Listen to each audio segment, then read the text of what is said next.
Good morning. Welcome to Voice Uganda Radio on this beautiful Sunday. Thank you so much for joining us and making us a part of your lineup as always. We thank you very, very much.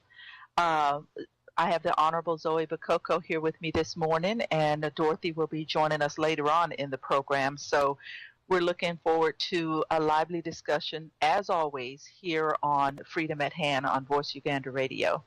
And I think you'll find our topic of discussion today one in which I think we all rally behind for better understanding and clarity. Good morning, Zoe. Come on in and say hello to all our listeners. Good morning, Miss Brenda. I'm always humbled. Every Sunday morning, you wake up with a lot of energy, knowing that you are going to be among a community that is fighting for justice and the rights of everybody, particularly the people in Uganda and within the borders in the region of Uganda as a whole. And so for me, this radio gives a voice to people who don't have that voice and who need that voice to put across the issues that affect them, particularly the human rights issues and abuse, the corruption and the sectarianism, everything that's happening in that country. And so we know we are going to have a new Uganda, and this radio gives us that opportunity to be able to voice and tell our story. So I thank everybody who wakes up on a Sunday morning and is ready to listen to this radio and to share their views with us. And I thank everybody, whether in the UK it's afternoon, in Africa, many parts it's afternoon. I just thank you for being there to be able to listen and share with us. This is a blessing every day, and I'm grateful to be a part of it. Thank you, Miss Brenda, for being a part too, and we thank you, Becca and Dorothy. Thank you so much, Zoe. And I echo those words. We are privileged in every way because whenever there is a move to a better Uganda, to a better way of being for the Ugandan people, it's not just us. It's all of us. It's the uniting of all of us through our voices, through hearing what it is that we're sharing, and through being a part of sharing your views with us here at Voice Uganda Radio. Again, this is first program up on this Sunday here in the United States, Freedom at Hand, and we thank you so much for allowing us into your homes, into your hearts to be a part of the conversation today. Later on in the program, we're going to go back to Sam Kutesa because there's some things that we need to discuss about a new article that was just issued out on him.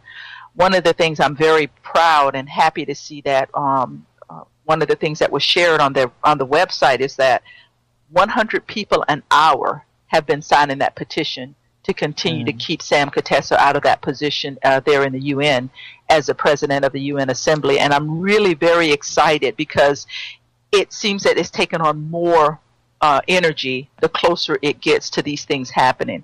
And now questions have been asked into things that need to be investigated on a deeper level that has a lot to do with the UN in ties, in relationship, in a business relationship with one of Sam Kutesa's businesses, which we know is against the UN. You cannot have any financial ties into it in any way, or contracts, negotiable contracts in any way. So we're going to talk about that a little bit more later on in the program because it in some way, Zoe, ties into what we're going to be talking about here this morning with the opposition boycotting the Heroes Day celebration. I tell you, I stand on the side of the opposition here with the celebration because when I think of heroes and the people that we celebrate, these are people who have given their lives and died for a cause to better their communities, to better their country, to move their country forward in a better way.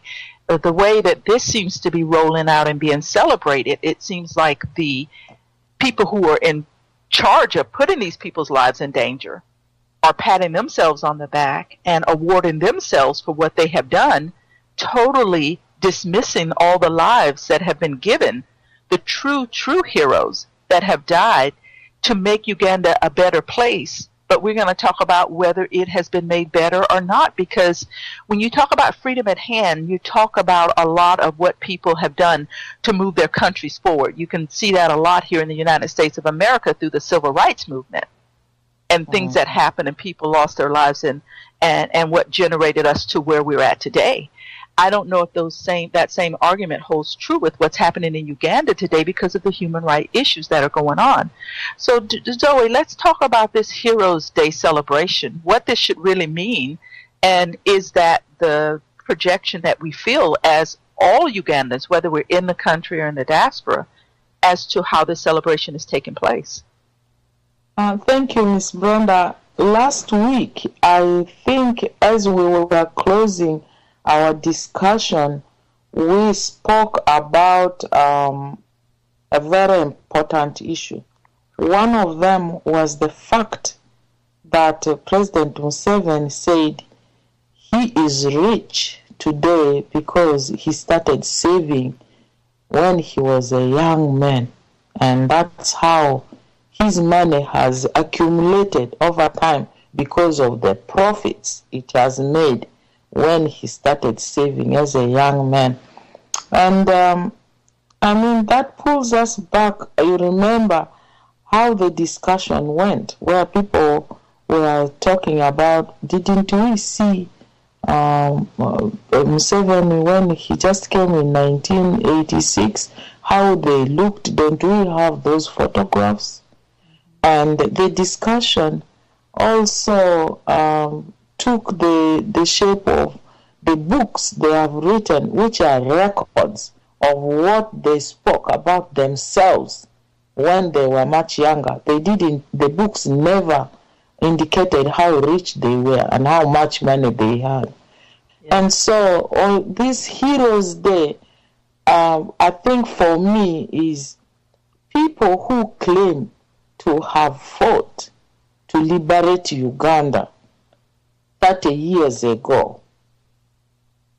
And in those 5 years, when they were in the bush, many people were killed, massacred. And they are going to celebrate Heroes Day in Mityana. I don't think Mityana has any significance. They should be celebrating Heroes Day in Luero, where they massacred people. They just saw the hostility in Luero, where Brenda Kenya won, because people were like, we are tired of these issues of your so-called liberation and heroes. And, people said, we are tired of dancing that dance. We want a new Uganda. We want to move forward. We want the real issues of poverty, corruption, and lack of health services, lack of proper education addressed now. We want the unemployment for the youth addressed. We want jobs now. We don't want money spent on heroes. What kind of heroes are we talking about?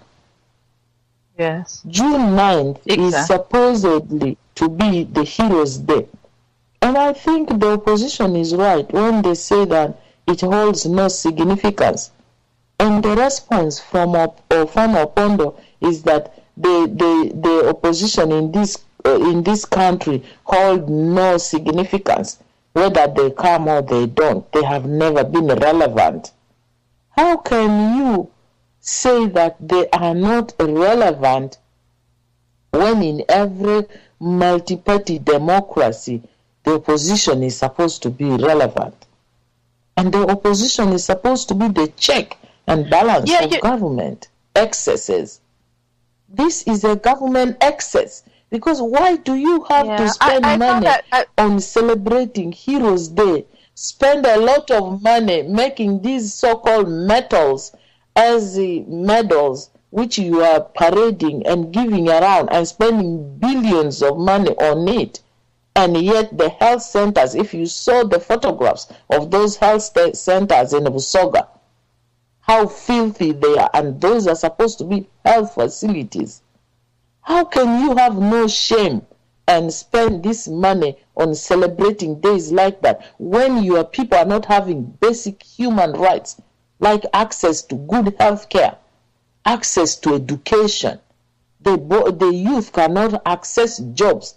What kind of person are you, or people are you, who don't have the shame to look into these pressing issues, and you continue just spending the money, the taxpayers' money, on excesses, celebrations, and merrymaking?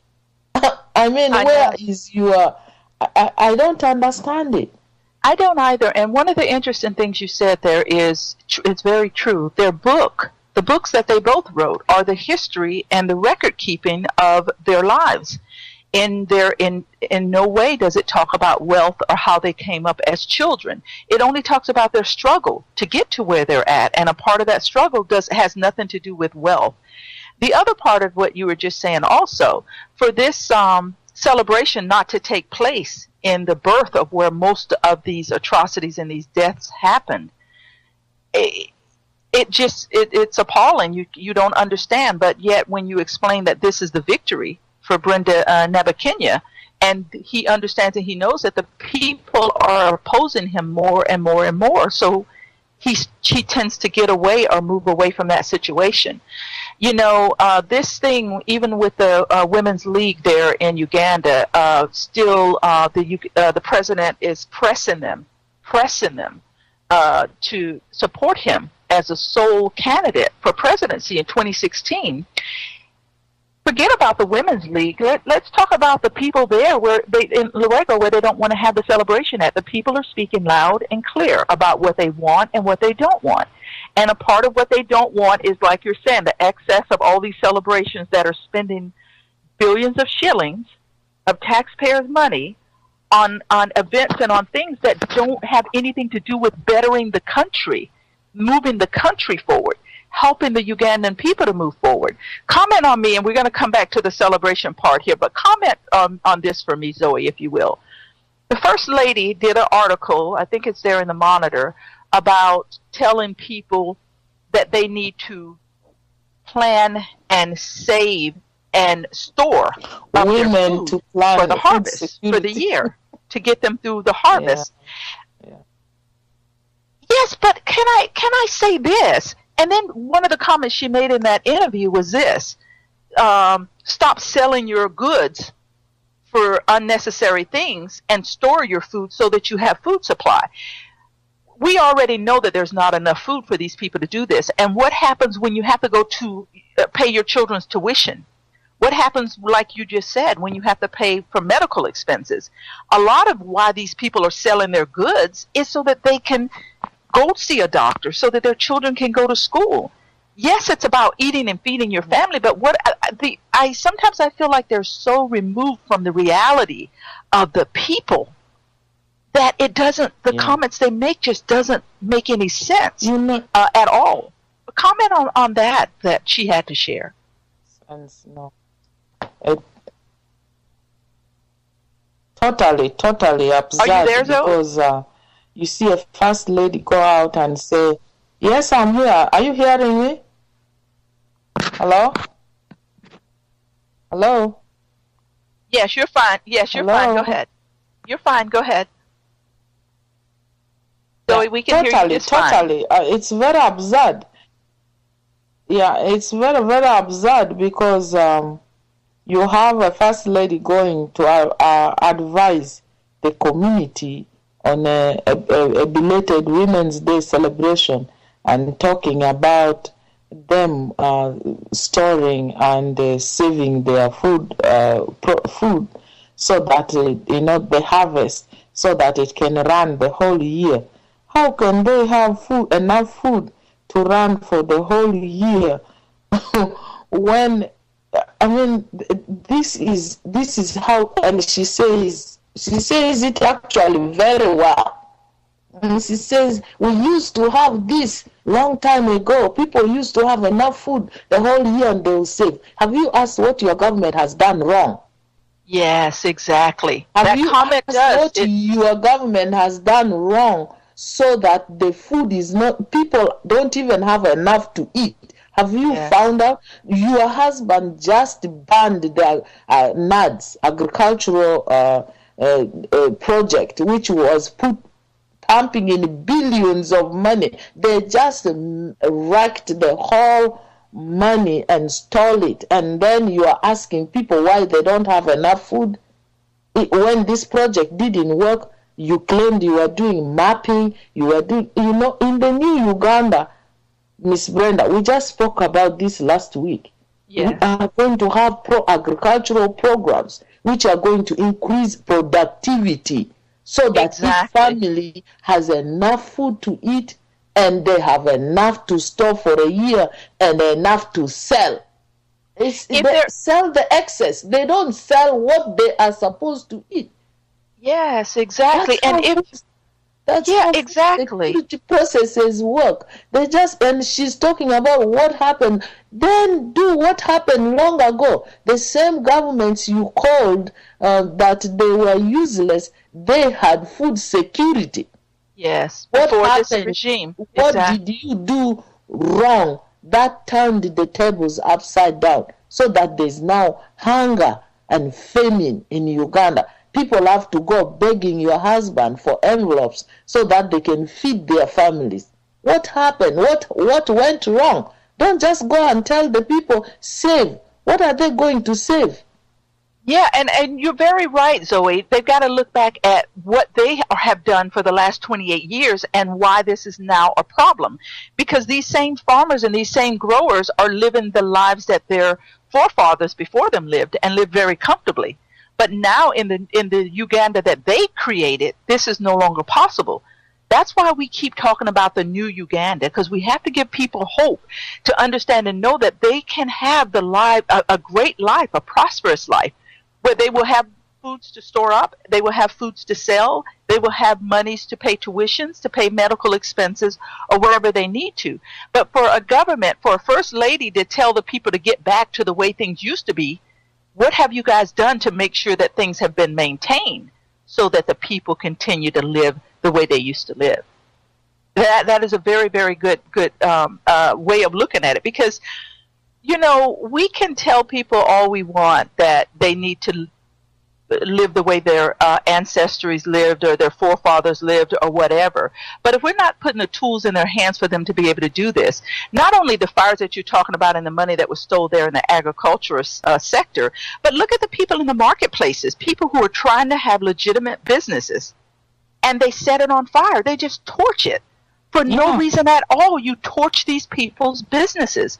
And then you want to come and tell the people what they should be doing after you do this to them, that what they're trying to sustain life for themselves, sustain life for their families. How do you have the people move forward if at every turn you're doing everything possible to ruin what they work diligently to try to build for themselves and to build for their families?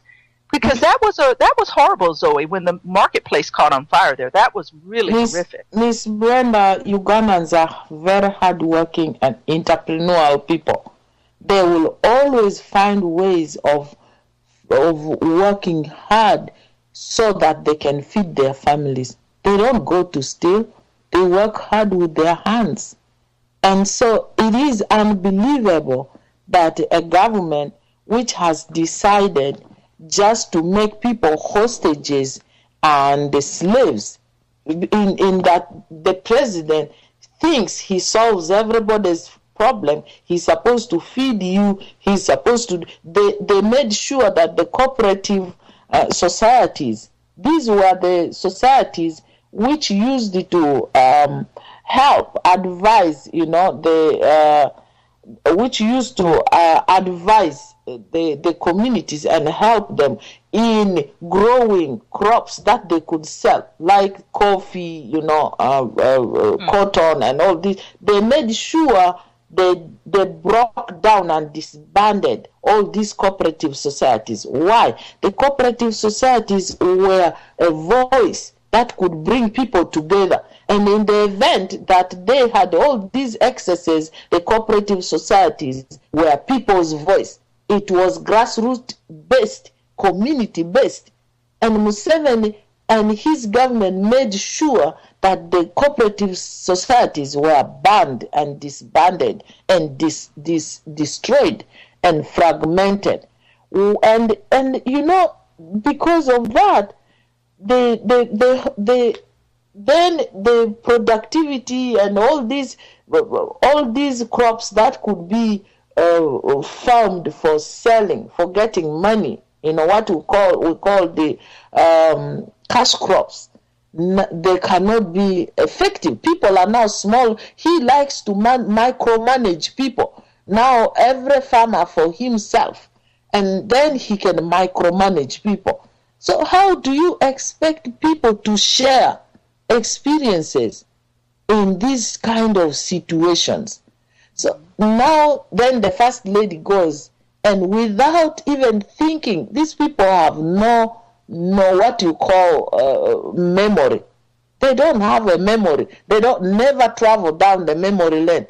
The only true thing she says there is her government has failed in providing food security for the families in Uganda, and that the governments, they have been blacklisting and saying they were the most horrible, even Idi Amin's government, even Obote one, that these governments actually succeeded in providing food security. That's exactly what she's putting. And so she should tell people why her government failed. It's because of the corruption. Yeah, it's because of the corruption. They decided to bring in corruption. They wanted to micromanage people so that the cooperative societies were disbanded, and they wanted to be the ones who were in charge of everything, control, and now it is coming back to bite them. Well, one of the sad things for me is I have actually gone back to the history books to look at Uganda before Museveni's time, before these last 30 years. And I don't care what happened during those regimes, the hospitals were they looked like something you would walk into here in the United States of America. I was so impressed. The university, you actually had foreign students from other countries coming into Uganda to go to school. That's how successful Makerere University was. That was the reputation that it carried before these 30 years that have gone past. You look at the agricultural sector and how people were really making a living, and they were really making money. Their children received the best of educations. People didn't go hungry. People had people over for dinner, and they had celebrations to celebrate life and what was going on in their lives. Even though during Amin regime and Abate, there were a lot of destruction and a lot of heartache. People, the country was, I could not believe the countryside. I could not believe the hospitals and everything and the beauty in which it stood for. And you go up now from the present day back 30 years before, and you just, I look at these same hospitals in pictures, and I cannot believe that these are the same hospitals.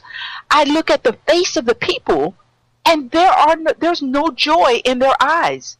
Even if there's no smile, there's no joy. There's no life behind the shadows that are peering out to you from behind the eyes of people.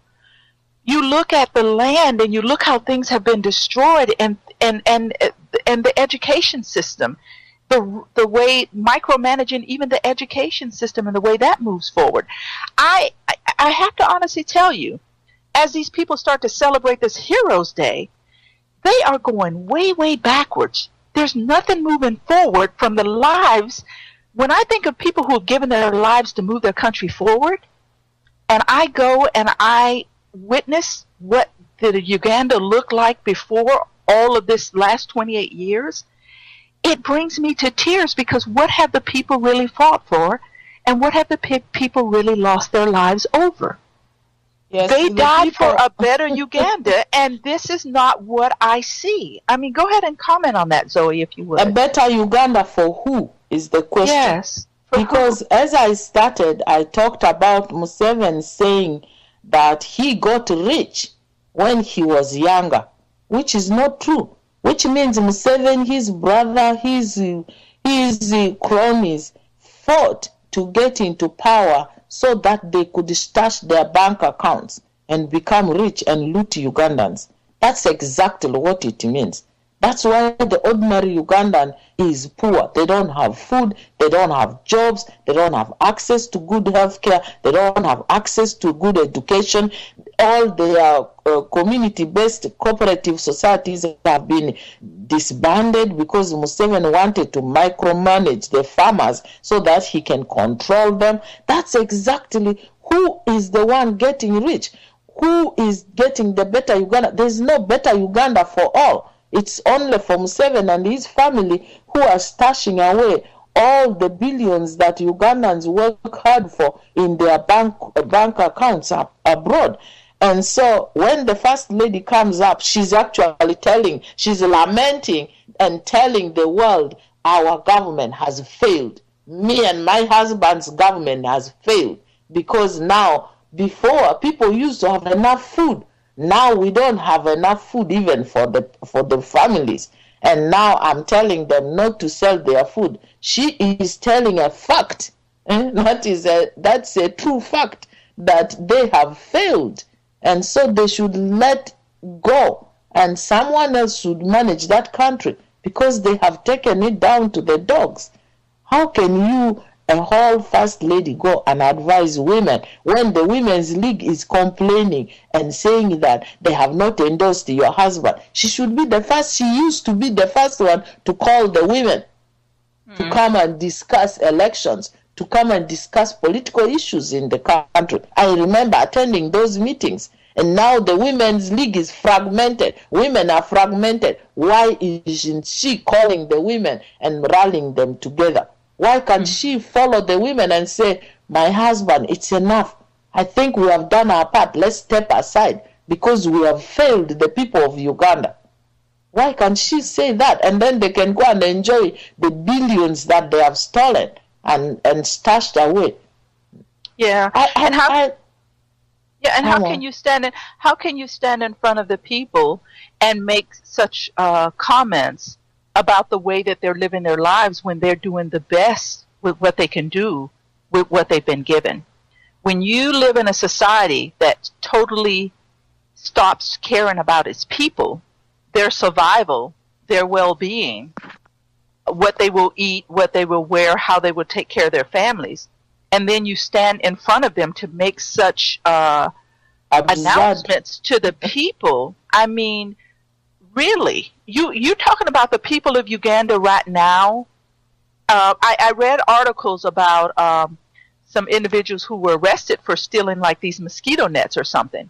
When those mosquito nets are sent into the country, they are sent into the country by citizens of the world who know that this is a great need for the people of Uganda. America gives a lot of money into the global fund.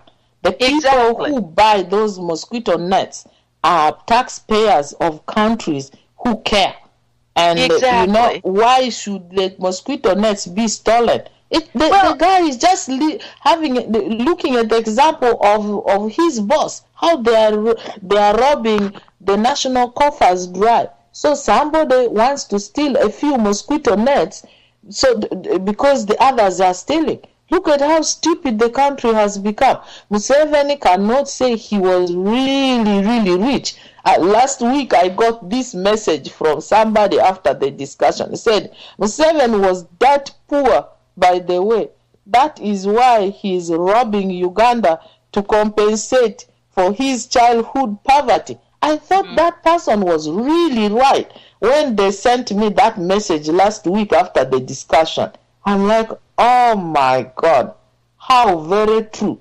The guy was so poor that he had to kill people so that he could get into power, so that he could get really rich by robbing Uganda. And that's why he cannot relinquish power. Because if he genuinely fought, and he was a rich person before, and he genuinely fought to give liberation to people, guess what he would have done? Long time ago, he would have given power to somebody else and said, you can now continue with the torch.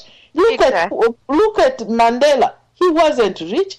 He decided to give power after one term, and yet those are the kind of heroes we celebrate. Yes, like Mandela, who was in jail for 27 years. And after he came and was in power, he was served one term and he said, enough. I'm humble enough to step aside and know that there are so many South Africans who can take the torch from me.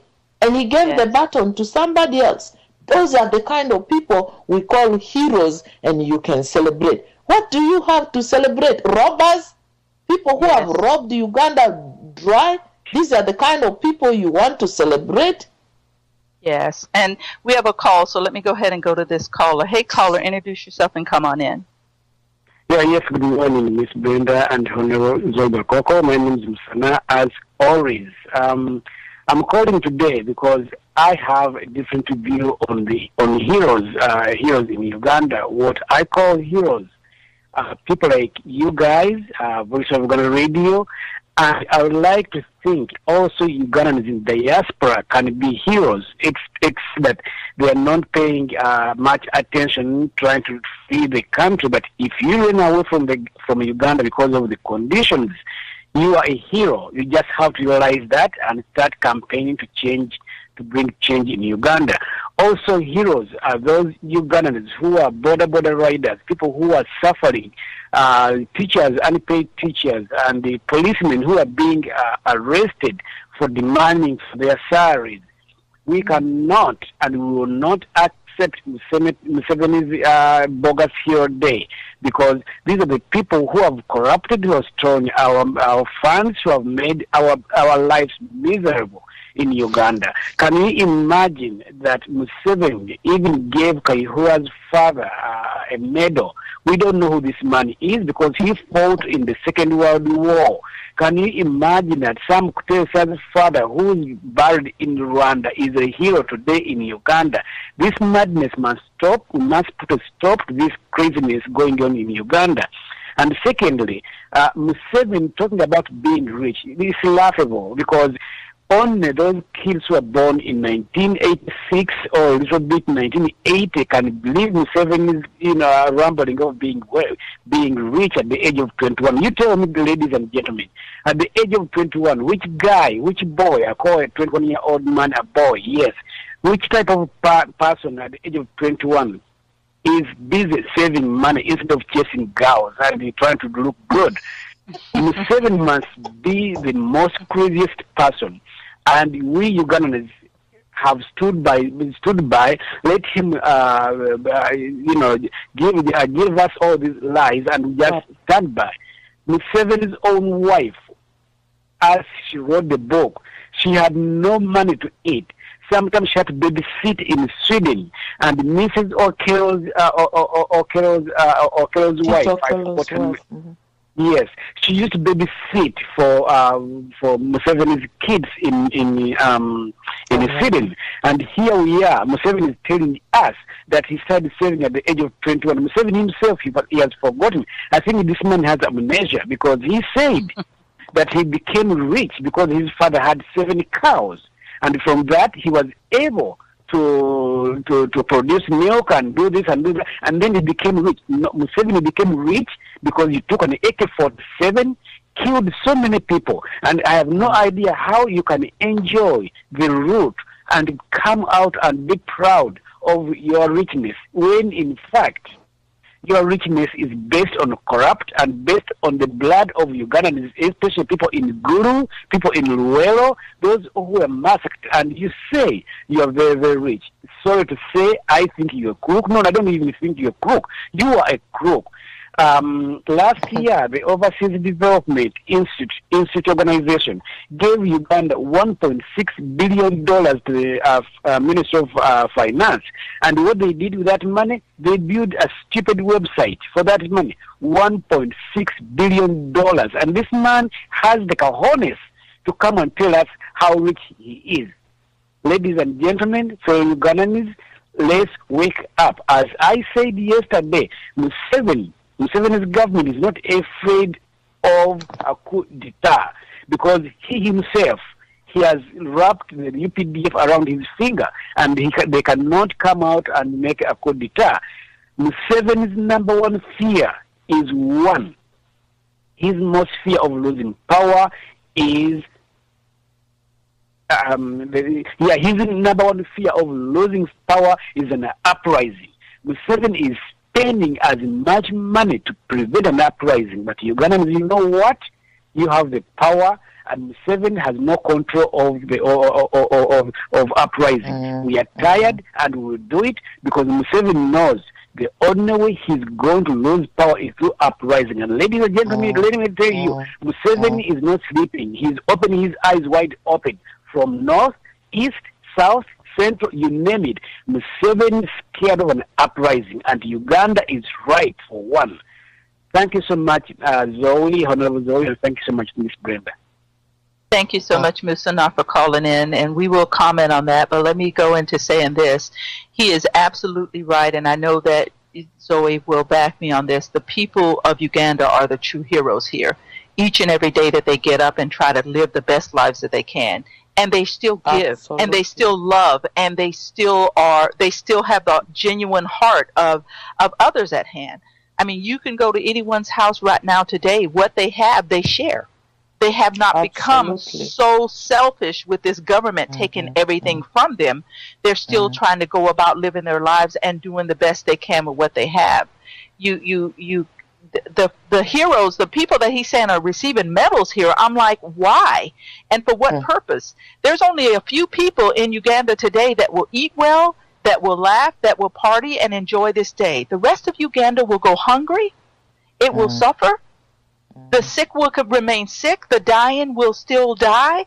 And there will be a lot of people that will go to bed hungry tonight. And Miss Brenda, the most absurd thing is what Mr. Musana has just said. That $1.6 billion was given to Uganda as government support. And that money was given to Ministry of... Can you imagine a website which has been built for $1.6 billion? Let me tell you, that is just one point. And this is money which is coming from donors. If the mosquito nets you were talking about, that is funds which comes from Global Fund. You remember some time back they stole that money and governments in the West decided to cut off Global Fund until, they put somebody who was credible and then they started putting in money back into the Global Fund. Museveni is what we call an outlaw. He's a robber baron and he has a lot of blood in his hands.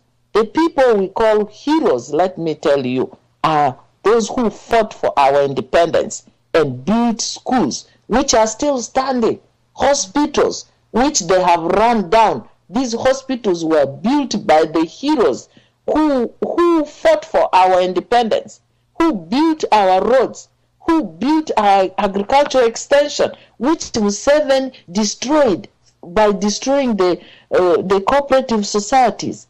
These were the people, the community-based officers.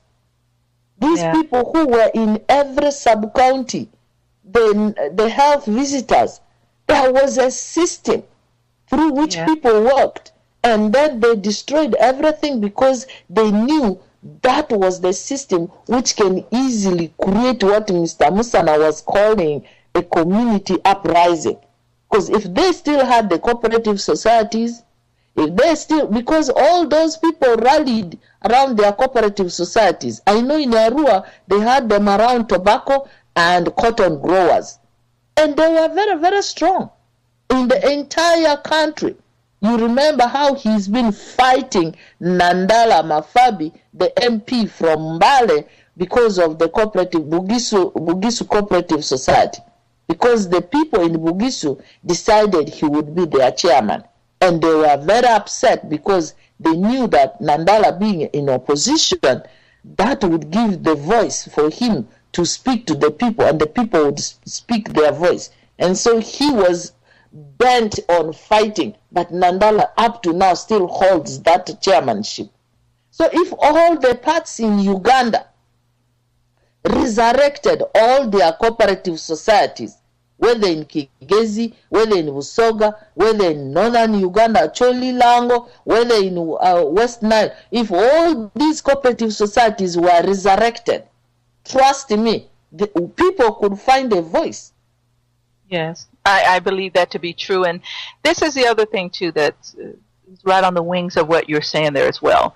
You know, it's important for us here at Voice Uganda Radio to start to rally behind the new Uganda, to start to tell the people and show the people what they can have again and how we need to move forward, united, to bring about a sense of inner peace to everybody in Uganda, not just some people, because the growth and what needs to happen in Uganda needs to happen through all the regions, not just one region getting better and another region getting poor.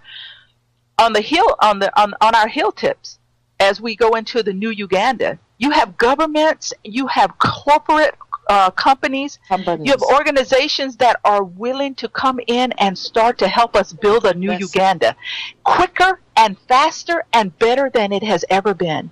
We have one obstacle that is in our way. Only one obstacle that stops us from all of these things. This is why here on Voice Uganda Radio and in all of our other platforms here, we talk about the uniting, we talk about the contributing, the get in where you can get in and be a part of the greater movement forward to bring Uganda back to its wholeness, into the completeness in which we know that it can be. I want the Ugandan people to know more than anything that we have a call, but let me just finish this one comment here real quick. I want the Ugandan people to know more than anything how much the Western world loves them, how much money has been given into that country. Still, even through corruption, we still try to find a way to filter the money into the Ugandan people. And yet it still goes missing and never makes it into the mouths and the hands and the hospitals of the Ugandan people. We cannot work with this government.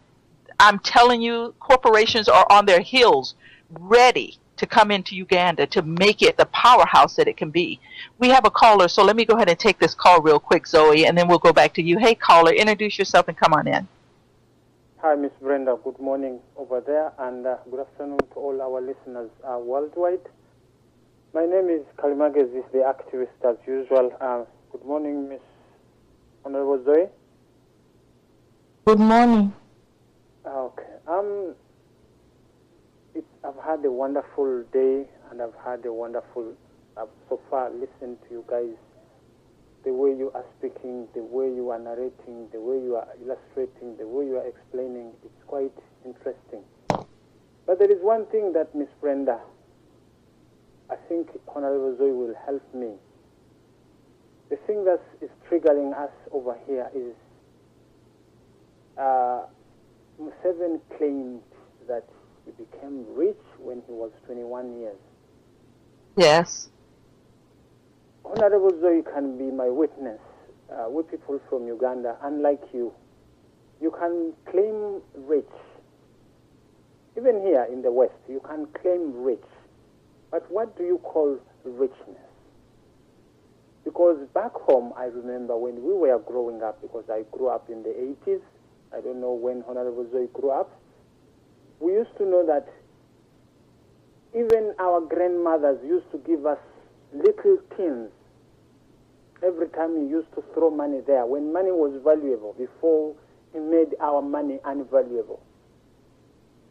And then by the time you used to go back to school, when you had money to buy some things for the boarding school, you can say, okay, I'm rich. We used to have them Musevenis, as we call them, those who came behind their mothers' backs, crossing the border to Uganda. When they had a cattle, a cow, they can claim that they are rich. So he did, by the time, he didn't illustrate, he didn't explain what kind of richness. Okay, by saving money, the amount, it was just, he just left it over there. So I don't think whether it can give us hard time to explain that he was saying rich. Because a person from Arua can say I'm rich because I'm having 2 hectares of maize. A guy from Uganda can say I have got coffee, 2 hectares of coffee. Someone from Busoga can say I've got cotton, and so and so and so. But for him, he just said, I started saving. How did you start saving? So to me, ladies, this thing, it mustn't waste our time. We must not waste our time explaining such a thing, because it came from, even the way he explained, even the figures he gave out, they were just giving him, choking him down. So let us not waste time on that. Yes, I totally agree, because one of the things we understand about this president is he's a very proud man. And I think the way you're explaining wealth and the way he was explaining it, I guarantee you, is two different things. I don't think our time's ever wasted here when we try to bring light into the eyes of the Ugandan people of what they're dealing with. And when you have people who are still living below $1 a day in the country, and a man can come and step on you when you're already down, because this is what we're talking about here. Let's be very, very clear. This man is stepping on the necks of the Ugandan people while they are down. You do not come before your people and tell them what they should be doing and how they should be living their lives when they have nothing. And they have nothing at the hands of you. So there's a lot of arrogance. He's very pompous and he's very arrogant in the way that he shares this information. I don't care if at 21 he owned 2 cows and 5 goats.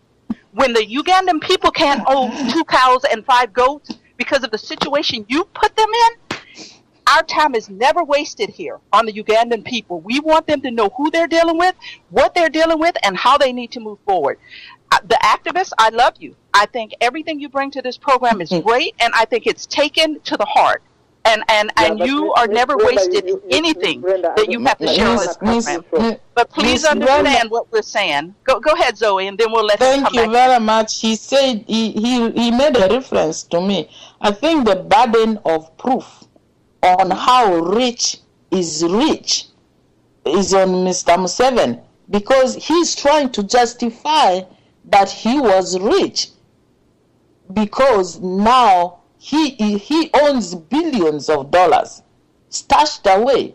He's a billionaire.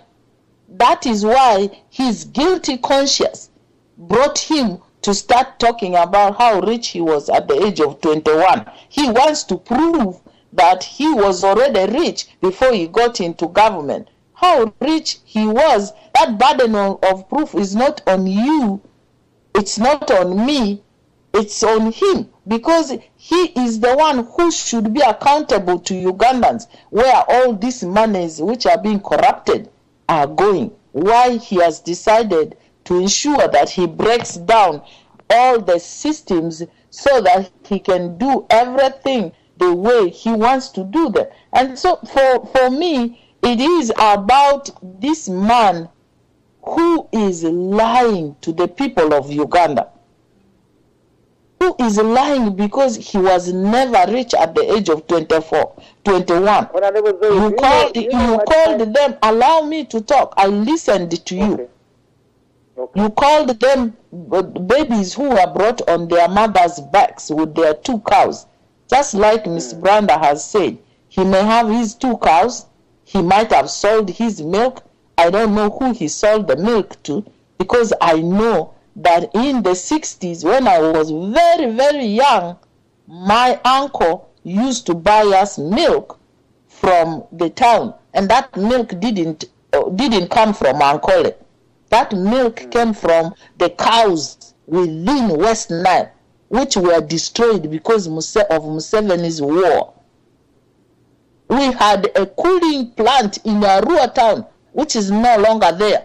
It was there in the 60s. We had cooling plants for milk. All the farmers would bring their milk, or they had a vehicle which went to the villages and bought the milk and brought it to the cooling plant. My uncle, who owned the first taxi car in Arua town, my father's follower, who sucked the same breast with my father, he owned the first taxi. Every evening when he was retiring, he would buy pints of milk and bring it home for us. And I can testify to that. And that milk didn't come from Ankole. And so where was Museveni selling all his milk to become a billionaire? That's the question. I think people have to realize that the issues we are discussing on this radio are not trivial. The issues we bring up are issues which affect the people of Uganda. And these are issues we are going to discuss. Every day we are on this radio because we are the voices for the people of Uganda. At the same time, in the new Uganda, we are going to change these malpractices, these things which are happening, which are making Ugandans hostages and slaves to poverty, just because one man and his family want to have the monopoly of what he calls rich. Yes. Have we answered your question? You have. No, it was just a continuation of what I said. So she has just cemented it very, very well. But yes, Miss Brenda, I just want to tell you that these people think them Museveni's, the people who have got Musevenism in their hearts, they think that we Ugandans are, people who don't know how to sing. Or, you know how people who don't know how to sing. If you sing in front of them, they will clap their hands. They will praise you. But that's what people who have got Musevenism in their hearts, that's what they think. But Ugandans are not like that. I promise you, even back home, there are people who are just waiting. It's just a trigger.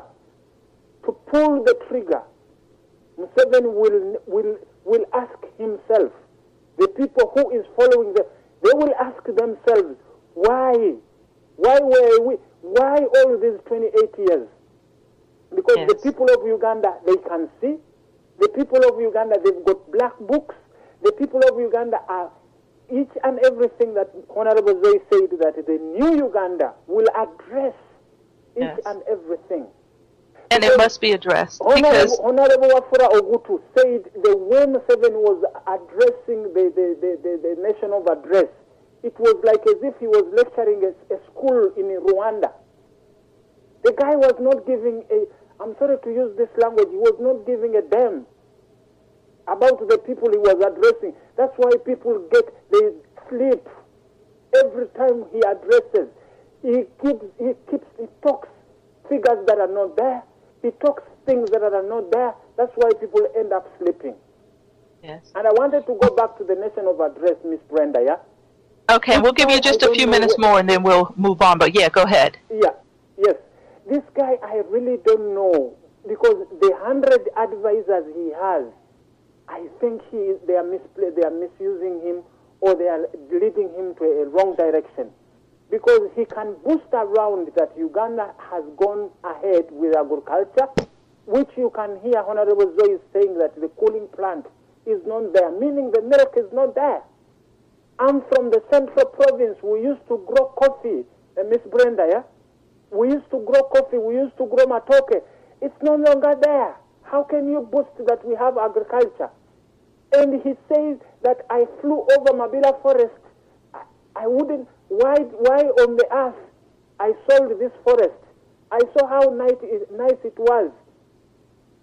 You understand? He said the investors are growing. The investors are coming.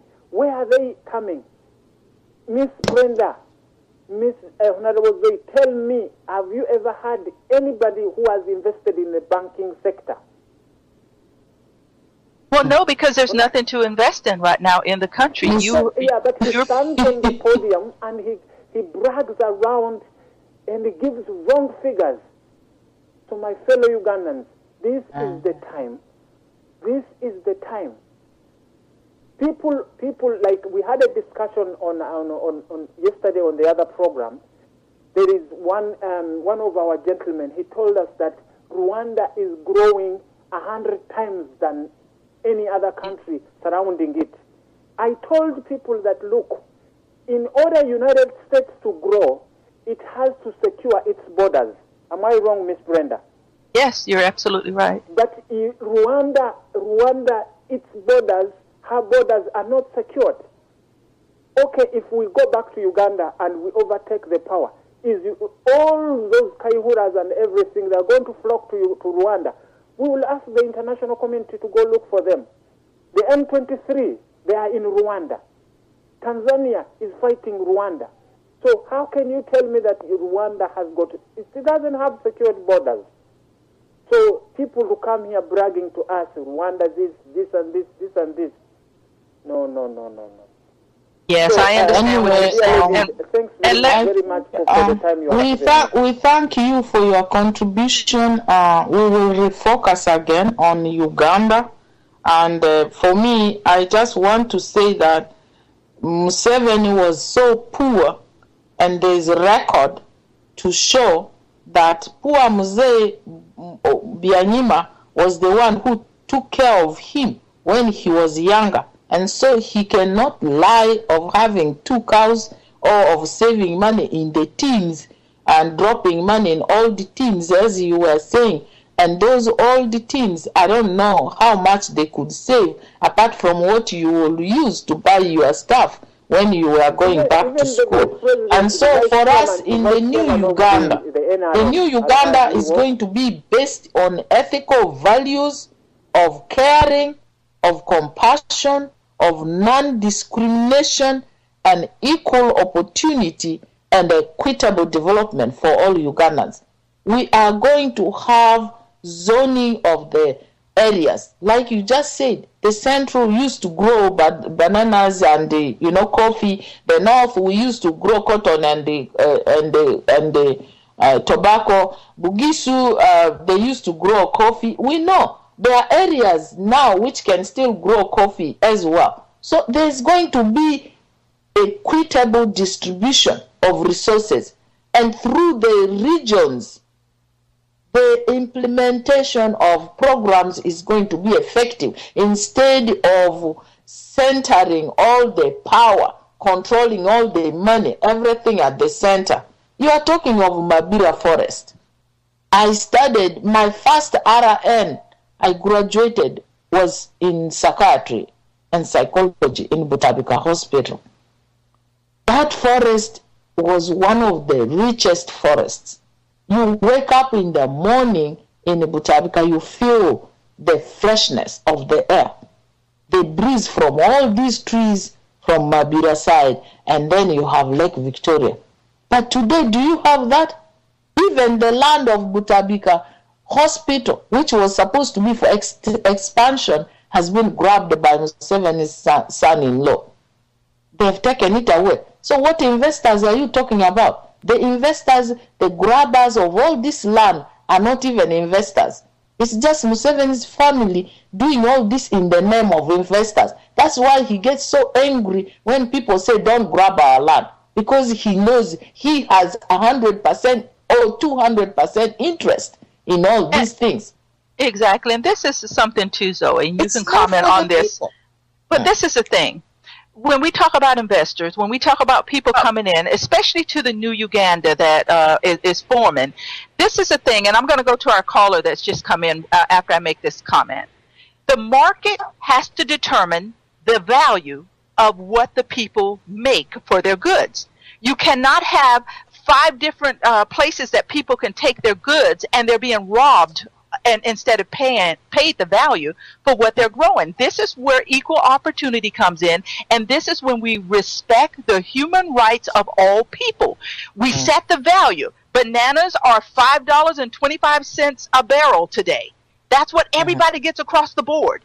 You don't have somebody coming and giving you $1.50 and then he goes and sells it for $5.25. You're not looking out for the Ugandan people when you allow those type of things to happen.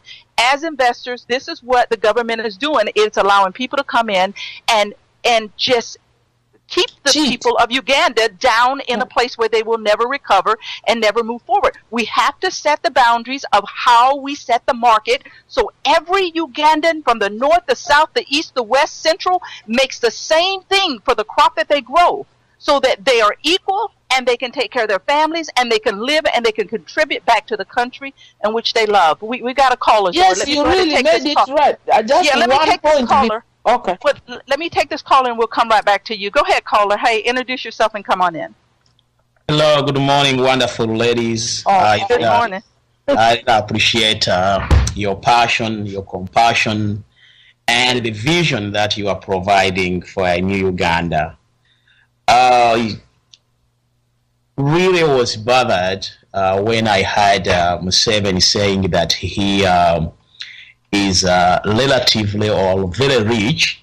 And you find out that, in Uganda, there is a saying among the Baganda that, actually even among the Cholis, that somebody throws a bone in your face, that's from the Cholis, and then asks you to sing praises for him.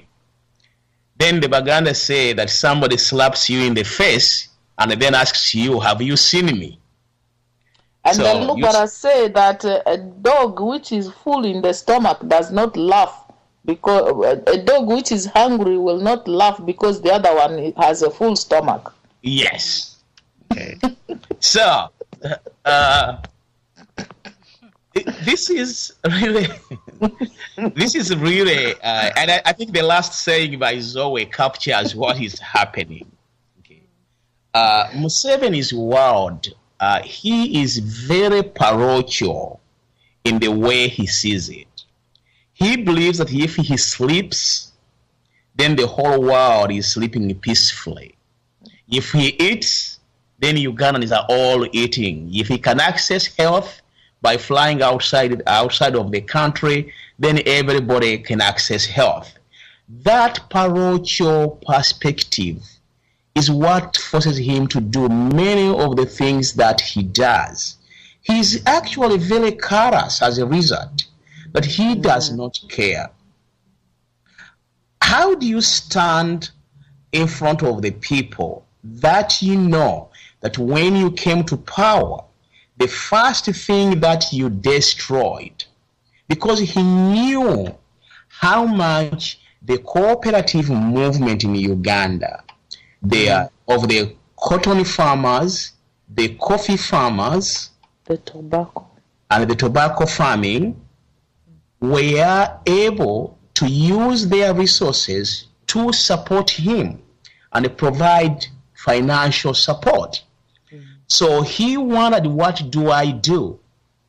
The first project he did was to say that the cooperative movement are not good for economic development because they are taking away individual initiative, and everything was disposed of, including the two banks that were founded by farmers. One day somebody is actually going to sue the government of Uganda over the sale of UCB. Uganda Commercial Bank, which initially was founded as the Uganda Farmers Bank, was not founded by capital from the central government, was founded by capital from the local masses, and eventually it became Uganda Commercial Bank. The people of Uganda or their grandchildren were never compensated when Uganda Commercial Bank was sold off by the Uganda government. The Uganda government was only a caretaker of the Uganda Commercial Bank. This was a farmers' bank where farmers were supposed to go and get loans. They just sold it off and he gave the money to his brother Salim Saleh. Then came in the Uganda Cooperative Bank. They sabotaged it and then turned it into a private bank to do their own business. And you know that some of the assets of the Uganda Cooperative Bank were taken over by you know who? Sam Kutesa. So, this is the person who is saying that they sold the bank, or the bank was under receivership and was taken over. Museveni is talking about being rich because he's been gathering all the national resources into the family, okay, of his family alone. For instance, I believe deep in my soul that Museveni has shares in Enihas, which is owned by Sam Kutesa. But for him to use Enihas which was a property of the Uganda Airlines, and they sold it for a song. I think it was what, $21 to Sam Kutesa. And they are making millions of that, including handling all the UN stuff, which we think it's a conflict of interest that Kutesa has a contract with the UN, but now he's coming to the UN to be the president of the UN, when NHAS is handling all the clearing of goods and the services for the regional hub in Entebbe for the UNAMIS and all the security forces that are under the UN flag in the region. So that is something that is going to be dealt with. Museveni talks about being rich. He said that down the road he's going to be a hotelier, because what he did, he chiffoned national resources when the CHOGM meeting was taking place in Kampala, and he built himself several hotels.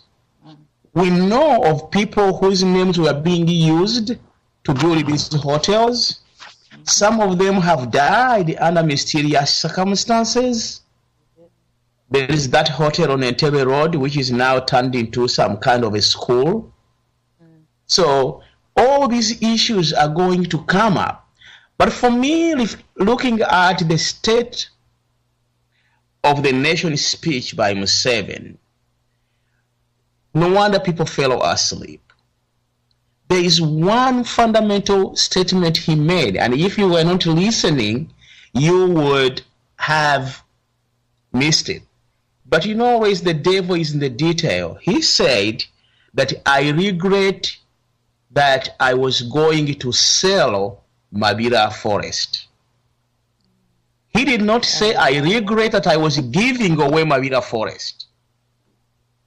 But he said he regrets that he was selling it. We have all along said that the people who were taking over Mabila had given him $7.2 million for his campaign. And the people say that, no, we are just crazy people in the opposition. Now he says he was going to sell Mabila. And many people were all along saying that here we are, he's just looking at development and trying to find a place for sugar. So somebody who robs the country at high noon to come and claim that he is the one who is rich, who served when he was young. I don't know how that, to the extent that his wife, when they were living in Tanzania, was a nanny to some people. She was making orange juice and using old soda bottles to vend it in markets.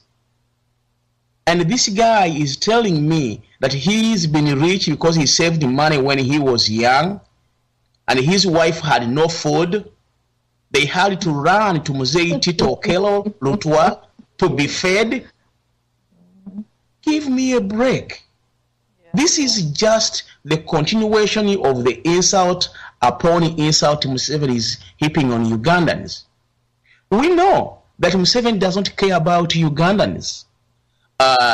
Last week, the final phase of one of the best schools in Tanzania was opened up.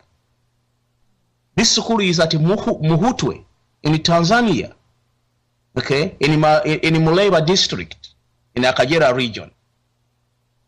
This is, Museveni has built now 3, because he had Kamachumu Secondary School and the Nyarigamba Secondary School.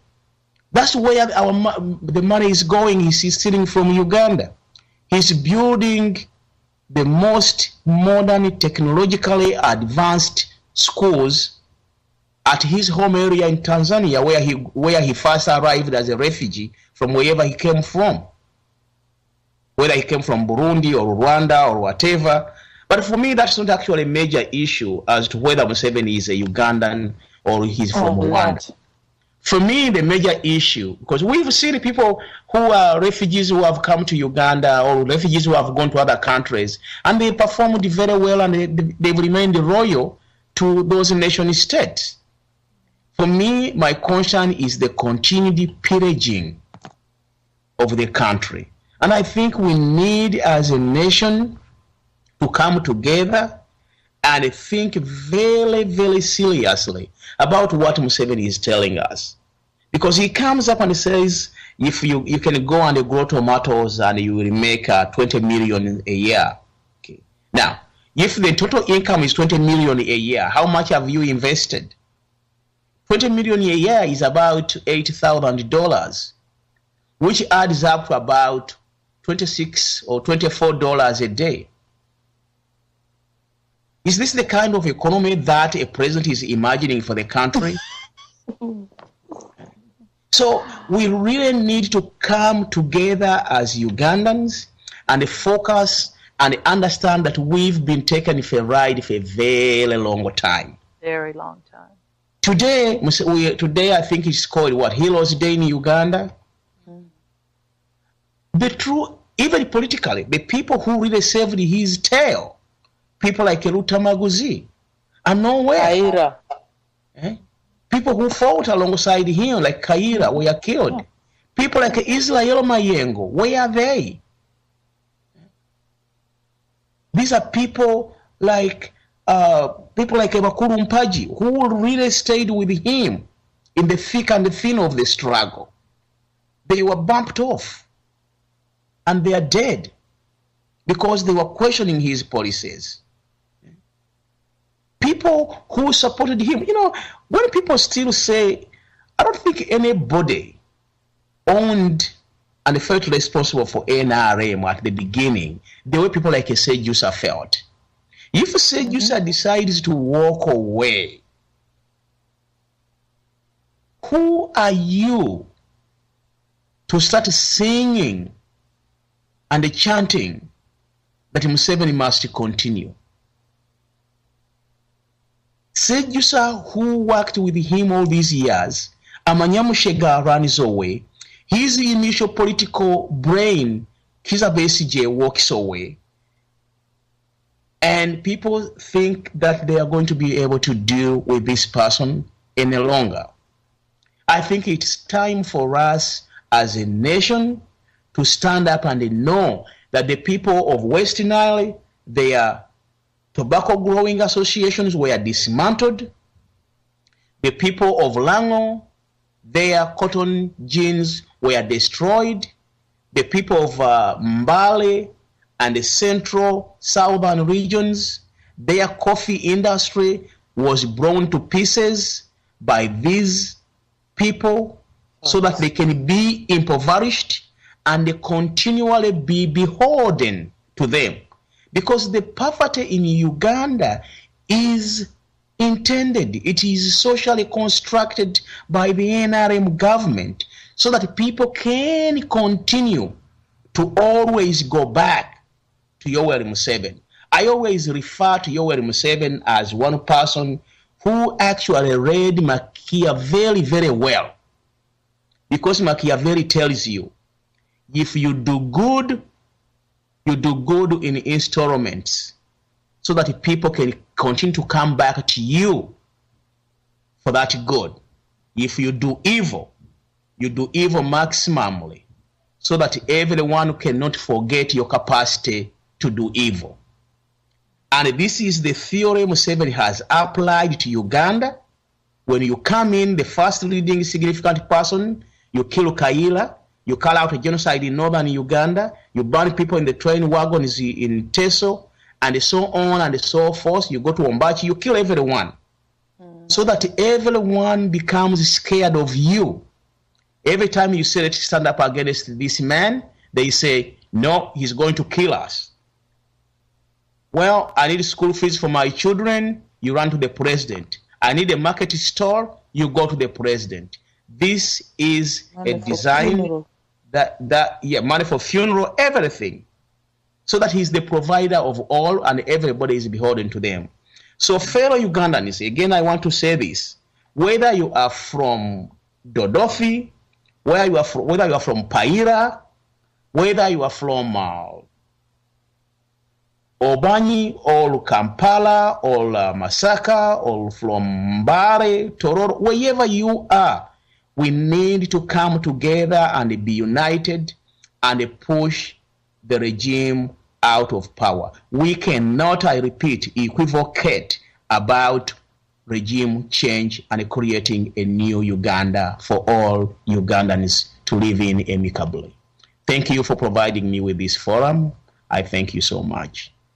Yes. Zoe, go ahead and comment, because I knew you were going to say something before Lawrence came in, and we thank him so much for everything that he puts into this show. We're going to take a break here in just a few minutes because we're going to bring Dorothy in as well. But go ahead, Zoe, and comment to that, if you will. Yeah, I think for him to end on a new Uganda, we just need a new Uganda, which is very important, where decentralization of power will be, where the people will be involved in a very democratic development manner is very, very critical through their regions.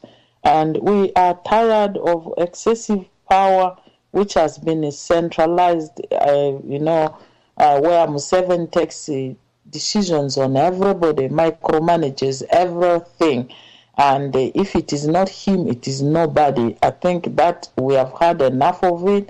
And for me, I think, like Lawrence was saying, that there are people who are refugees and they have developed the countries where they live. But I think Museveni has an identity issue. For him, he still doesn't feel he's Ugandan. That's why he's robbing Uganda dry and putting the monies where he thinks the people who deserve it should have it. And so nobody should be surprised that he's building these high-tech places in other countries other than Uganda, because he is there to rob Ugandans. He didn't come to Uganda to lead Uganda out of poverty. He didn't come to Uganda to improve the livelihood of the people. And I mean, like the figures he uses, he bounces it on the people. People who have never seen even 100,000 shillings or 50 or 10,000. You're telling them they're going to get 20 million in a year, 20 million of Uganda shillings. People think that is a lot of money. And you just broke it down. It's less than $8,000 a year. And when you really bring it down, it's like $24 a day. And most Ugandans live on under $1 a day. Over 80% actually live on, so when Museveni throws this 20 million, they think it is, oh my God, I can get 20 million by growing my tomatoes. Why can't you provide facilities for what is there? He's been speaking for 30 years about a processing plant for making mango juice in West Nile, where during the mango season, like now, the mangoes are just dropping and there's a lot of flies. Those mangoes could be processed into mango juice. And he talks about it every year in and every year out. Now he can't, because he knows the people of West Nile know his lies. He's probably now trying to bring something else. I don't know what he did in his speech. I don't listen to that speech because it is just the old wine being put in a new bottle. It's the same things, and there's no hope he's giving to the Ugandans. So for me, I think the most beautiful part is where the cooperative bank became a private bank. It was sold off to some people, and he knows who. And the Uganda Commercial Bank was sold off to a Malaysian businessman who did not exist. And actually, that Malaysian businessman turned out to be Salim Saleh, his younger brother, who is the one who does all the businesses for him. And so you can see how can the First Lady talk about food security when they dismantled all these institutions which were supposed to facilitate the process of food security and cash crops, which they could sell to have income. So the whole thing doesn't, the governments, like Idi Amin's government, they had some sense. It had it was able to buy planes and start a Uganda Airlines when the East African Airlines broke apart, after the East African community fell apart. Idi Amin, who is supposed to have been not educated and very stupid, was able to start a Uganda Airlines. And Museveni, who are educated with all the degrees, they are the ones who dismantled and sold it off. And nobody knows where the money is. And all we know is that the airlines has turned into a company called NHAS, which now belongs to Honorable Kutesa, who is now going to be the president of the United Nations General Assembly, and who, as we know, we move to the next discussion, has a conflict of interest because he's running contracts which belong to the UN. And so, as I close, Miss Brenda, this is my question. Kutesa's issue raises a big question about the integrity and relevance of the UN. Does the UN practice what it preaches? Exactly, and we're going to tackle that part of the program in our second half coming up. You are tuned to Voice Uganda Radio. This is Freedom at Hand with Miss Brenda, the Honorable Zoe Bakoko, and we'll also be coming back with Dorothy online. So we're going to take a quick break here, and we'll be back with Freedom at Hand here on Voice Uganda Radio.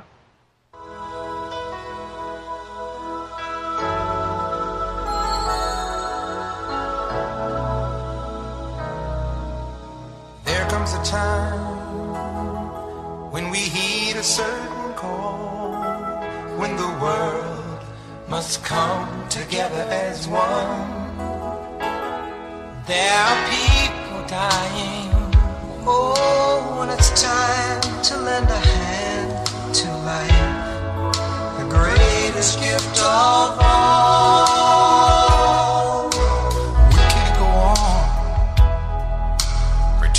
day by day that someone somewhere will soon make a change. We all a part of God's great big family, and the truth, you know, love is all we need. We are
for coming back here with us here at Freedom at Hand. I'm your host, Miss Brenda, with the Honorable Zoe Bakoko and Dorothy, who's coming in here in just a second as well. We are down to our last hour of the program. It seems to go very fast, so if you'd like to be a part of the conversation, please feel free to call in and do so. Dorothy, why don't you come in and say good morning this morning before we go on to our next topic here. Say hello. Hello to all our listeners. Whenever you are, thank you so much for listening. I would like to thank Honorable Zoe and Miss Brenda, our engineer, and all the callers. That thank you so much for your good lessons. We are learning because we can't forget history, and here we are trying to find out who the true heroes of Ugandans are. So thank you so much. Yes, thank you so much. And for all the Ugandans and those of you who are missing this program and would like to share it, please let people know that this program will be uploaded out on YouTube so you can listen to it at a later date. We'll also make that announcement on our Facebook page because we have reason to believe that the Ugandan people are being blocked from participating in the show today and listening in. This is why the diaspora is so important. Diaspora, remember, he can quiet and silence the people of Uganda, but he cannot quiet and silence you unless you allow him to. So you need to participate, get on board, and do whatever you can to continue to move forward into a new Uganda. Zoe, you were talking before we got ready to go on break about Sam Kutesa, the conflict of interest here with the company that he has that may have contracts with the UN. Go ahead and discuss that just for a few minutes, and we're going to let Dorothy come in on that as well. Yeah, Miss Brenda, my question was, does the UN have practice what it preaches? Because here is Honorable Sam Kutesa, esteemed foreign minister of the government of Uganda, who has been unanimously elected by the African Union, backed by allied countries and several other people, that he becomes and he chairs the next General Assembly effective June 11th. The elections will be done by acclamation in New York. And this guy, for years, the UN knows it. I know they have records of that.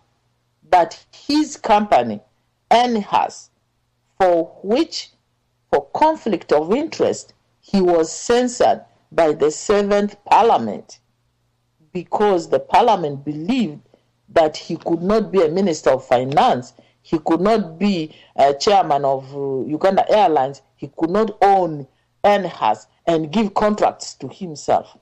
And so the Parliament, in its wisdom, censored him. And Mr. Kutesa, if you read the stories, warned the guy who was the CEO of Uganda Airlines then, and said, you may not even read this report. That is the kind of language which was used by an honorable member. And so the Parliament said, no, we cannot allow this, and you are going to be forced out of your job. And so they censored him as a minister. He became a backbencher. It was not until the next election that Museveni again reappointed him. And so you can see Museveni and Kutesa, they have a hidden agenda, an interest which nobody has. That's why they are so desperate to put Kutesa to chair the UN General Assembly.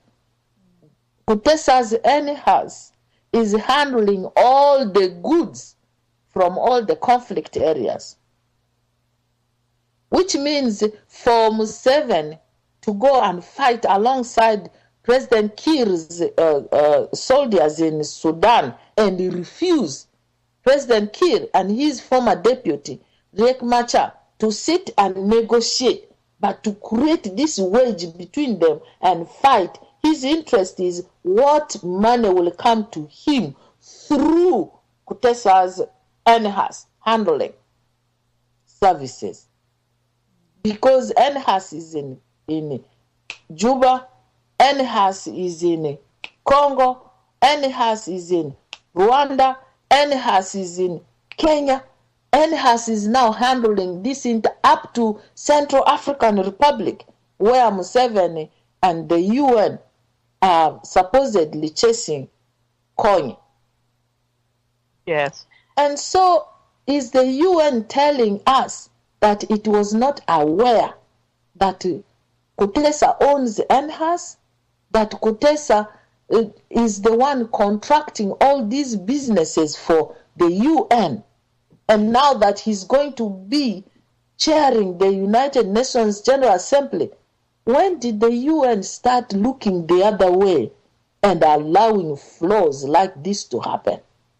Well, exactly, and going to Dorothy. And when did the United States of America, when Britain, when did France, when did all these countries look away and start saying there should be no accountability? At least in the UN, there may be no accountability in Uganda. They can look the other way and say, okay, we are going to cut down our money, and then they can pull their hand the other side and give some little inducements to Uganda. But for him to be allowed to chair the General Assembly when there is conflict of interest, I know, and we're making our voices heard loud and clear. I mean, wouldn't you say so, Dorothy? Because just with the new article that just came out, people are still raising their voices. This thing is not over until it's over next week, and I think we need to continue to keep it alive. Dorothy, you weren't on board when I was talking about at the first part of the show that 100 people an hour were signing that petition. We're almost up to 9,000 people who've signed off on that petition. That's a lot of people who are speaking very loudly about they don't want this to happen. What do you have to share on this, Dorothy? Well, thank you so much, Miss Brenda. How proud are we for all those people to come on board? Let the world speak. As the last show, one of our callers said that what the UN does, that, it will tell the world where we Ugandans stand, because we have done our work. You cannot tell me that the UN, they don't know. They know this information more than we do. Because I will go back to echo Honorable Zoe. Listen,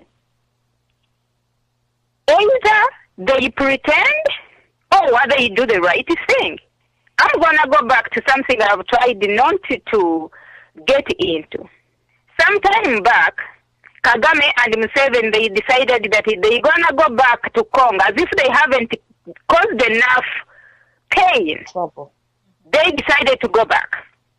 M23, M18. The UN was in Congo.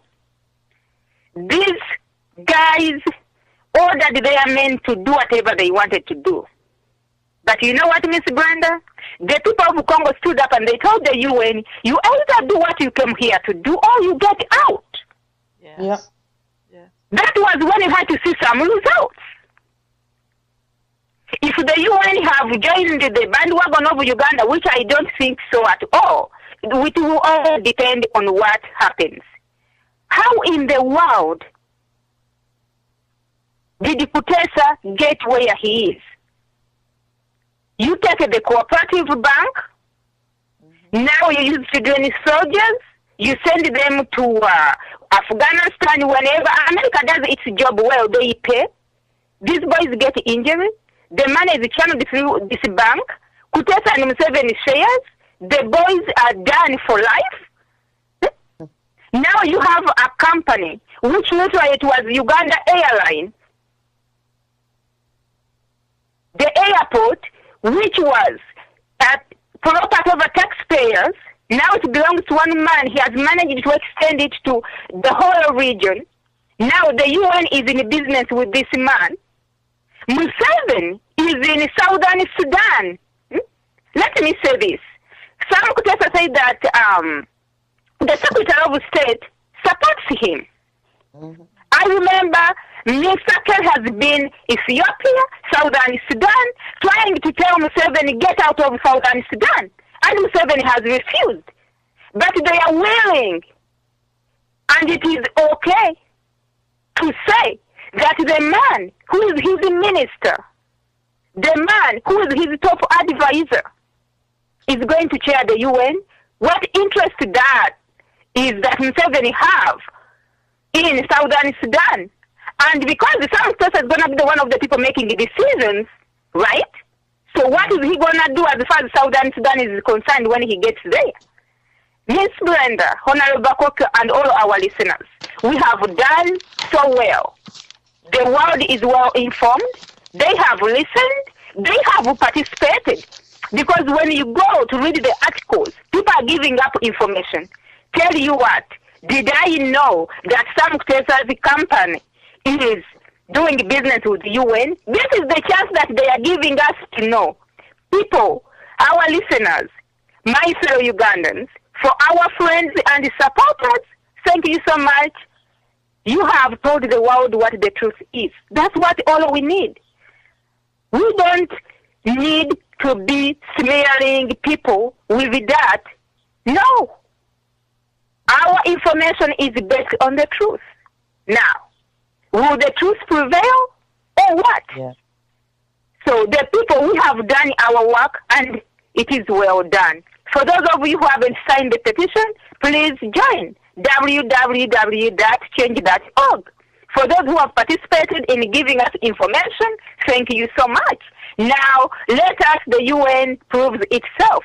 Let us, Sam Kutesa, save his soul, if he can. Okay? So, because it is not about hate. No. This is a man, because Miss Brenda, let me say this. Last show, one of the callers said that this man represented him as a professional lawyer for free. This man said that this is a man who used to be a good person. But you see how corruption can change people.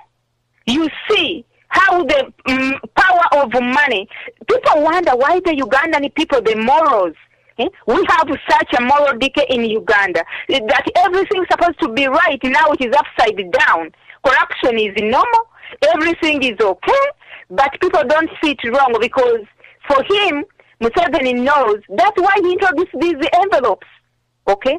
At first, people refused them, but he had to punish them. You take the envelope or you die. Okay? This is true. So he knew how you start and corrupt somebody who was so good. And then look what we have. Okay? These things are intended. So now look at a man who used to be decent, what he has done. But now the only thing he thinks is this much money he has. How do I save it? How do we stay in power to protect what we have stolen? He has sold his soul.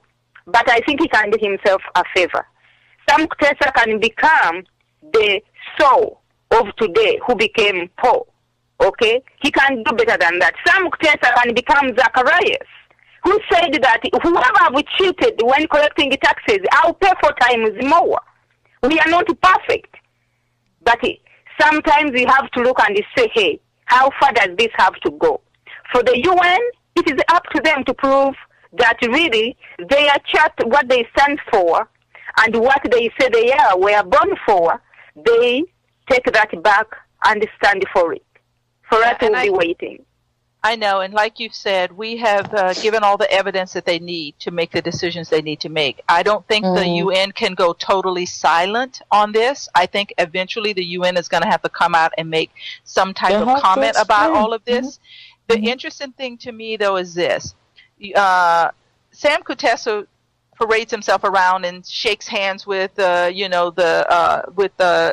Moon there, and he talks about Senator Kerry being on board and supporting him. What he does not tell you is that these are comments that were made way before this information came out.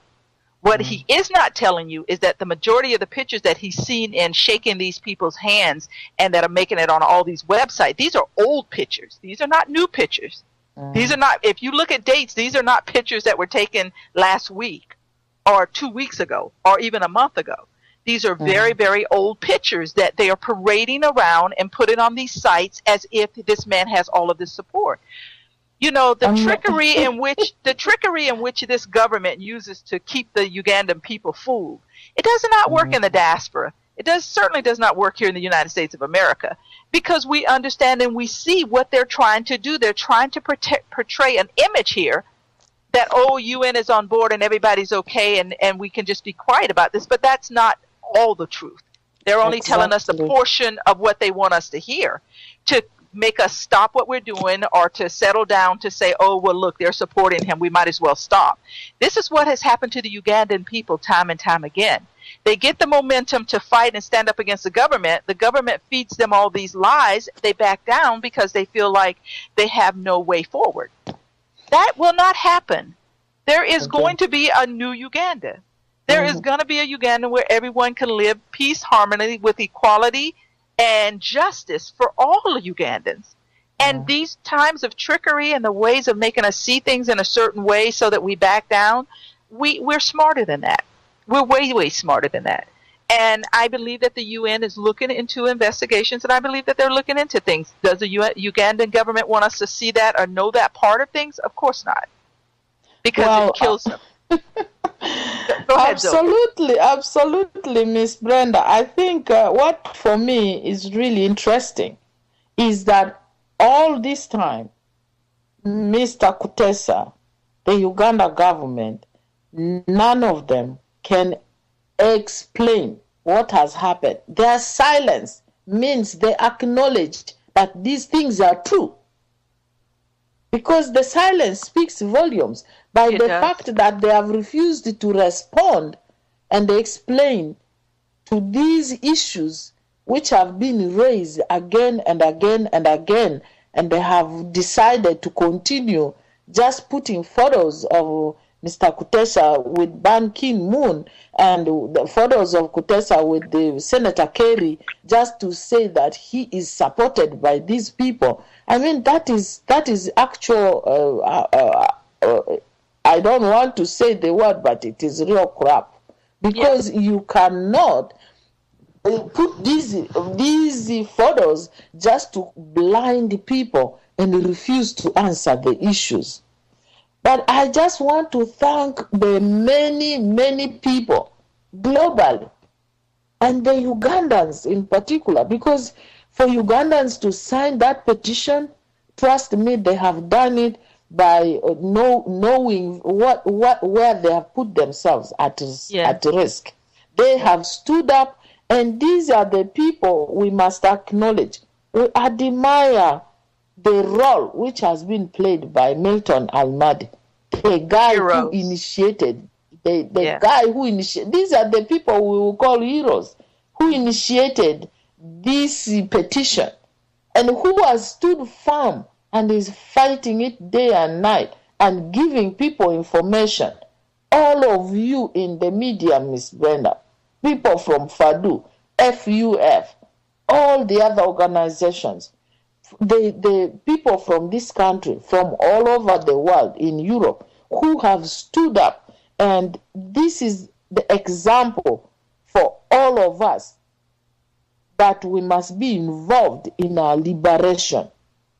Because if we cannot follow the example, this humility, this passion which Milton has exhibited, then how can we say we are fighting for the liberation of our country? Because we can never allow this to continue. Tyranny must end. Tyranny in Uganda must end. And that means speaking out on issues that the Kutesas, the untouchables, the people who think they are privileged, they are entitled. And so the things they do, they can have contracts with the UN. It can be a conflict of interest. But because they are entitled, because they are obligated and they are privileged, they are untouchable, nobody can question it. And so what? I will still be chairing the United Nations, even if I'm still doing contracts with them. Yes, conflict of interest in every way. We voice it, and we are going to talk about it. He is the advisor to the president. He is seeing the president going around invading all these countries. And Kumbe, the interest there was the fact that Kutesa's NHAS is actually bringing all the honey and milk into the coffers of their accounts. That is the reason people have been asking, why is Museveni such a warmonger? Because of the money they get, because of what he earns through not only the Sudan government paying him for putting the UPDF as mercenaries in Sudan, but because NHAS is handling everything, and so they can pillage Sudan like they pillaged Congo. And then through NHAS, they will be ferrying all this coltan, all the gold, all the diamond, all the timber, all the money goes into their pockets. Can you imagine how rich does someone want to be rich? Well, exactly. How much money is too much money? What were you going to say on that, Dorothy? I heard you coming in when Zoe was talking about that. Miss Brenda, it hurts. It hurts. Knowing that NHAS, it was a property of Uganda taxpayers' money when this money, it was given to him between $1 and $25, okay?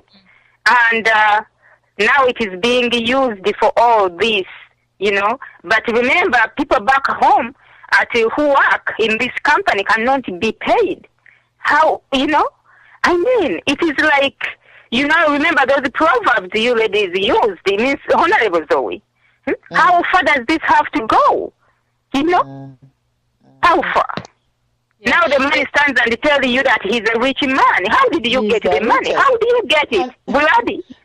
And trust me, the coffee we were talking about from Central, from Uganda, the coffee we were talking about from Southern, from Bugisu, that is the coffee which Idi Amin sold to Gaddafi.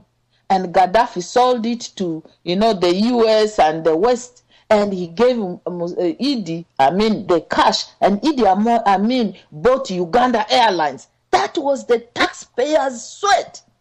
It was the coffee. Through those cooperative associations we were talking about, Museveni knew how powerful these cooperative societies were, how these organized people, whether they were coffee growers, tobacco growers, or cotton growers, how important they were, they would be to challenge his tyranny. And so they broke it down.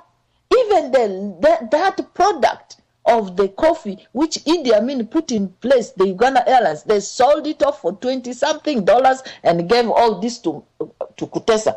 Does this man have an iota of shame in his soul?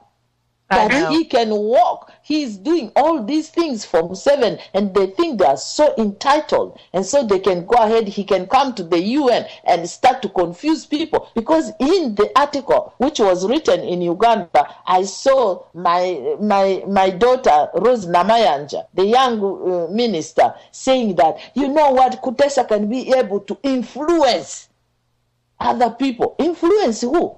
Influence them to drop the charges against Uganda by Congo, where they pillaged the Congo. They raped the women, and they are supposed to pay Congo over $10 billion.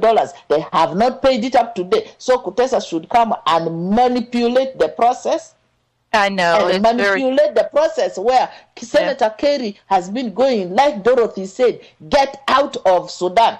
So Kutesa is going to come and neutralize that. Yeah, for heaven's sake. I know. We have a caller coming in, so I'm going to go ahead and take this caller as we talk about, the Kutesa's profiting on the conflicts that Uganda has caused. Go ahead, caller. Introduce yourself and come on in. You're here with Freedom at Hand on Voice of Uganda Radio. Yes, Miss Brenda, Honorable Bakoko, and Miss Dorothy. This is Musana again. Indeed, the program, it's such a beautiful program. I want to add on to, I'll ask Honorable Zoe Bakoko to please explain the role of NHAS, the company that's run by Kutesa. As far as we know, or as far as Musana knows, Uganda Airlines was sold to Salim Saleh and his wife, Jovier Saleh. I might be wrong, but I will say it as I know.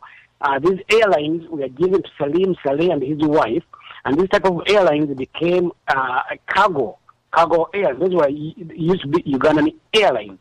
Now, Salim Saleh and his wife, they took over this airline. They are using it as cargo. And the routes that Uganda Airlines used to use, they were sold to Salim Saleh and his wife using this Ugandan Airlines. Remember, one of the airlines, I don't know if it was piloted by the Russian pilot that was going to Congo, and it was shot down. It was taking weapons.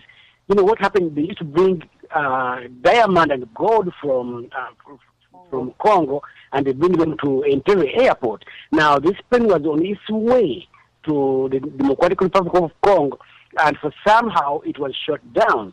And the person who was in that plane was the brother of Kazini. I think his name was Jet Muevas. Yes, and apparently people survived on the plane, but the first people to get there were UPDF from Entebbe Airport. The first rescue were with UPDF, and these people were shot and killed. Now remember, we have a man who believes in violence at any cost. Museveni's mindset is that if you bring violence to people, people will never forget, and they will never do it again to challenge your authority. Now, after I've talked about Uganda Airlines being taken by Salim Saleh, now the people who were involved in much of the atrocities, in much of the killings, guess what? They are still with Museveni in this government, and Museveni has not changed them. Among them is Kahinda Otasiri. Remember, Kahinda Otasiri has come from way back with Museveni. And if you look at the picture when Museveni was being sworn in, yes, you will see the Agri Kahinda Otasiri standing next to Museveni. And also, Jim Muhwezi. These people Museveni has kept in his government for such a long time. These people have caused a havoc. These people, they know a lot of secret, Museveni's secret. They know who's been killed by Museveni. Kahinda Otasiri and Jim Muhwezi, and you tell me, other historicals, they have left. But Kahinda Otasiri, Jim Muhwezi, and this guy, one-eyed owl, I forgot his name. He called himself... Eli Tumuine. Yes. I call him the one-eyed owl. Those are the people who are very, very, very dangerous, and they know exactly what Museveni has done, because Museveni cannot get rid of them. The only way can get rid of them is to kill them. And those who knew Museveni's atrocities and tried to run away, guess what? They are 6 feet under. Thank you so much, ladies. You're welcome. Go ahead and comment to that, Zoe. Thank you very much, Mr. Na. You just gave me something. You know, that plane which was piloted by Jet Muebaze, the late Kazini's brother, who also died and perished on that plane. And I think that is one of the reasons which opened Afande Kazini's eyes to see that he was also expendable. And that when the time came, this government was not going to protect him because his own brother, perished like that. But on that flight, there was one young man from West Nile called Jurua, and this young man had just come to meet with the late Omar Bashir's brother, Drani Bashir, who was a cousin of mine. He was sick and he was having cancer and he was dying. He had lived in Kenya and was married to a Kenyan woman, had one child, and when he became terminal, he moved back to Uganda, and he had been working for the Ugandan government, I think, as an informer. They abandoned him, and this was one guy whom I took into my house. I was just a member of parliament then, and I helped this guy, took him for treatments until he died, and I transported his body to Arua. The people in Arua were very disappointed because the government did nothing for that man. But not to go outside, not to sidetrack.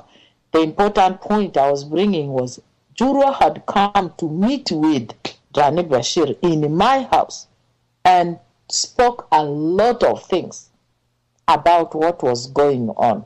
And he was going on this journey with the Jet Mwebaze, and because he knew many people in Congo and where the businesses were and where they could get all the gold, the water, and everything. And after this poor young man gave all these people the information, then they would put them on this plane so that they would go and meet the so-called people. They perished. The plane supposedly crashed in the jungles of Congo, and he died as well. But I understand he survived for days, and he was one of those who eventually got killed. So you are telling the truth, Mr. Musana. These people's interest is what they put their fingers on. They don't care about human life. You become perishable object. Once you remember, Miss Brenda, that movie we watched, Bell, where slaves were perishable or damaged goods. You become a damaged good, and you are liable to be thrown into the lake or killed once they don't see any use of you. And so, unless you play by their rules, then you no longer are useful to them. And if they can get to you, they will kill you. And so that is what the Musevenis do. And that is how he has got rich. He cannot give us this crap about being rich from 21 years old. We know how miserable he looked like, how miserable their lives were, why he has even, why has he appointed Tito Okello's son to be a minister? Because that family is the one which fed them in Tanzania. He used to babysit. They used to babysit that man's children, and his vice versa. And so that is a reward. He's rewarding the family for doing that to his family. So if his family was that rich, why was he not able to live a luxurious life? Well, exactly. And, I want to go to Dorothy with this because Dorothy follows Freedom at Hand a lot when we've talked about a lot of the heroes that have come through time. What Zoe was referring to there, Dorothy, was on slave ships. When the ships came from the coast of Africa to bring slaves over to this country and other countries, there were codes and laws in which had to be followed. And one of those laws were you had to be careful how you packed the slaves. You couldn't put too much of them in the belly of a boat, because that way, if there were too many, there was disease, there was famine. A lot of them would die. They wouldn't make the journey because they would basically suffocate and die, or disease would get them. This particular boat that was under trial, what it did is when it realized that it was going to lose a part of its precious cargo, which were slaves, in order to not lose money, all the slaves were chained together, which that's the way they traveled from Africa into the free worlds. They were chained together, and what they did is they took them on the bow of the boat and they threw them over, all chained together, the ones who were dead and the ones who were alive and well, because it was worth it for them to collect insurance money to get all the monies they deserved for those lives than to take a loss on the ones that died on the journey. This is how she's showing the face of Museveni and how he thinks about the Ugandan people. He would prefer to leave them all chained together and throw them over the boat and lose everyone to save his reputation, rather than to save the few who have done great things for him to get him in the position where he's at. Go ahead and comment on that, if you will, Dorothy. Thank you so much, Ms. Brenda. First of all, I would like to remind the Ugandan people, because I will not forget Mr. Mbiru's echo of history. Honorable Zoe, remember when President Museveni stood up and said that Baganda are condoms. After you use it, you know what you do with it. After that, he stood up and he said that Baganda are toilet paper. After you use it, you know what you do with it. I brought these words not because they sound so good, but to emphasize on what Honorable Zoe just explained, answering Ms. Tamsana's question, and what Ms. Brenda is explaining to us, how our great-great-parents, the way they were treated, okay? So, for him, these people, some of them, they haven't done anything wrong. These young men went on a mission. They did not violate anything. You bring in this, my heart echoes for him, Galanga. What wrong did he do? But this is this man's ways, okay? When Mr. Mbiru has said, learn the personality and the character of a person, this is what something he believes in. As Ms. Samsona explained that theory of violence, okay? For him, you are to be used. And after being used, you are to be discarded. You can go to Nobo Mayombo, you can go to Kazini, now you can go to his brother. Not that I'm in love with these people, but all these, what these people have done for this man.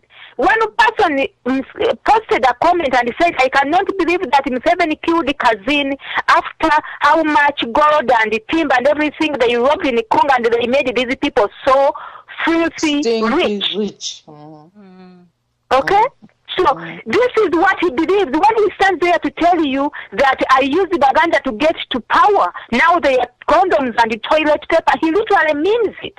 And for them, at the beginning, these people like the Kazinis and all of the, some of the other tribes, they thought that they are very close to these people and they are going to get anywhere. But no, this was a family issue. They are casual is a family thing. And now the 27 members, when you look, where are they? Where are they? Where are they? Those who got jumped on earlier, a few, like the doctor, and, very few, and some of them very lucky men, now get to learn, like the Tinyefunzas, then you get to learn. Miss Brenda, yes, this is about business. It is not about humanity. When the man stands there and tells you, I did hunt my animals, I did hunt my animal, I will eat the meat. When I'm done with the meat, my dear, I will eat the bones. When I'm done with the bones, I will eat the, the leather, whatever you call it. So the man is serious, okay? The skin. So, yes, the skin, I will eat the skin. So, he means it, unless we stand up. Those men were chained and dropped in the sea because this man were the owners of the boat were counting profits. When I stand up and I start yelling, since when did a woman carry her baby for 9 months, gave birth to him or her, then raise him? What power do you have to take him to Congo or to Southern Sudan, and this man was $100 either alive or dead? Since when? Isn't that slave trade today? When the younger boys are taken, they boost their ages, taken to Afghanistan, Iraq, they work. Some of them get injured. They never get paid. Museveni and Kutesa, they channel the money through their bank. Isn't that slavery? Haven't you heard the clips on Voice of Uganda radio? Younger lady sold to Iraq and other countries as slaves through Salim Saleh's company? Yes, Brenda. We have slavery in Uganda. Yes. In another scheme. Yeah. That's why Miss Brenda, that's why I brought that example. Because the truth of the matter is that Museveni and his cronies think they are kings. And so they are the king of kings. Look at what they did. Recently we saw an article where they claimed that they had returned all Uganda properties. And now, yesterday again, I saw an article on a Weekly Observer where most of the land titles are fake. And then there are also other cultural institutions within Uganda questioning. Museveni has grabbed the land, they are grabbing land. That's why they were panicking in Luero. Because they have grabbed the land in Luero where they have invested all their stolen animals and stuff and put them in those big farms in Luero. And they are scared if the government changes, they are going to be chased away. The people will eat their cows because people, They ate people's cows. They never gave it back to them. So people will eat those cows. People will take back their land. And now they are so frightened that they have even become more and more tyrannical. And so he has been doing all these things and hurting Ugandans, and he thinks that he can continue to do all these things, but it will never happen. I know. We have another call. I'm going to have to go ahead and take this call. But let me make this comment before I bring the caller in, just very quickly to say this. I have said time and time again, not just on Freedom at Hand, but on the American Connection. This man may not be harming you today, but his reach goes far and wide. And you may not feel the wrath of what he's doing now, but you will eventually feel the wrath of what he's doing. Imagine yourself when we say this. You are alive and well, and you are chained to a dead man, and you're thrown overseas with that dead man, because it does not matter to this individual whether you live or die, only that he makes his profit. My fellow Ugandans in the diaspora, we have to rise up. We have to become united. You have to listen to these programs. You have to give, and you have to move forward. You may not be affected today, but you will be chained to a dead man, and you will be thrown overseas. Go ahead, caller. Come on in and introduce yourself to the panel. This is Mubirum Soke. Good morning. Good morning.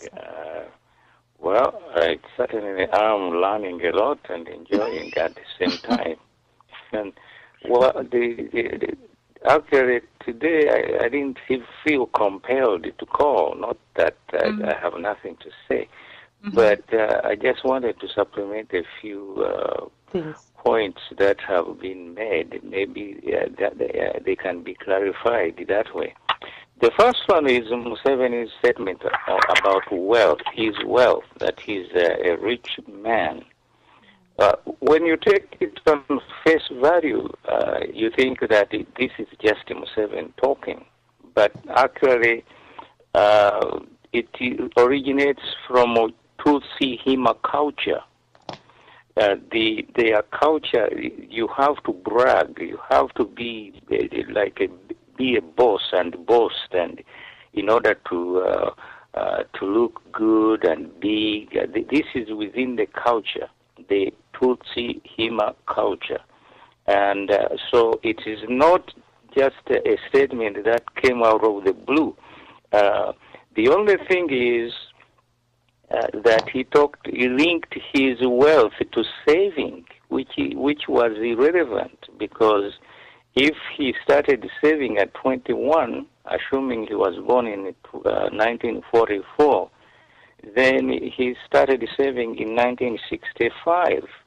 Well, I don't think that he really had much to save at that time. He was in higher school at that time.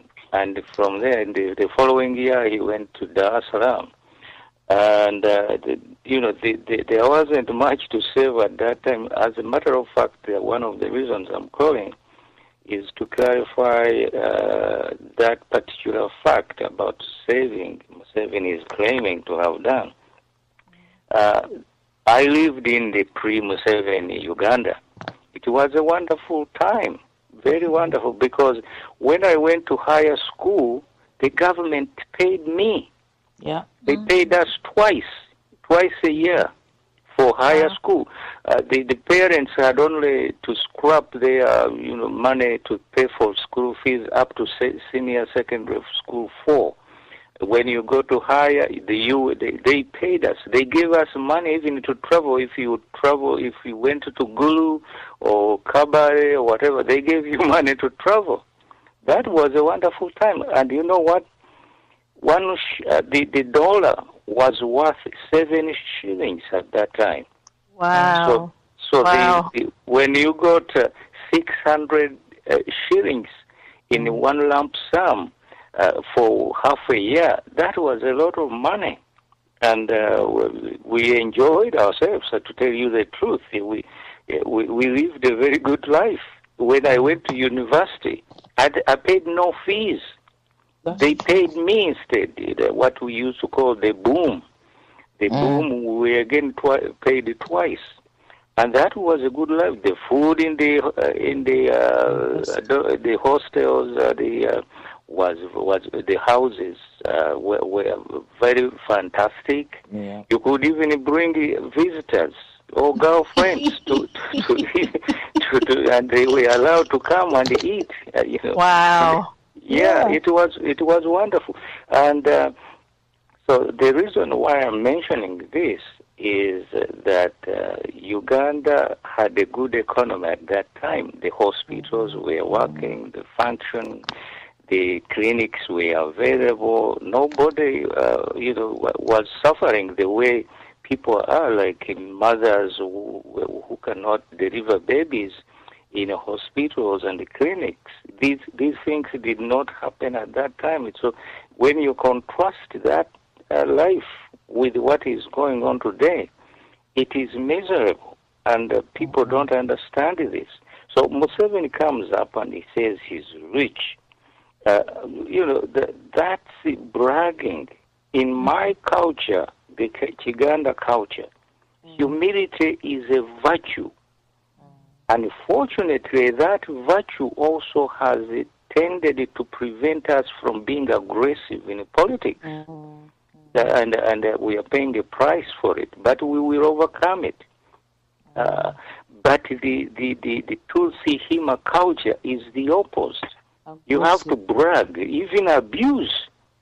These people are fond of, when you hear these Baganda condoms, that is not a slip of the tongue. This is within the Tutsi culture, Hima Tutsi culture. These minorities who ruled Ankole and Rwanda and Burundi, whose kingdoms cannot be restored. The kingdoms cannot be restored because the majority, 85% of the Hutus in Rwanda and Burundi, or the Bairu in Ankole, were abused by these people through their culture. They were treated as slaves.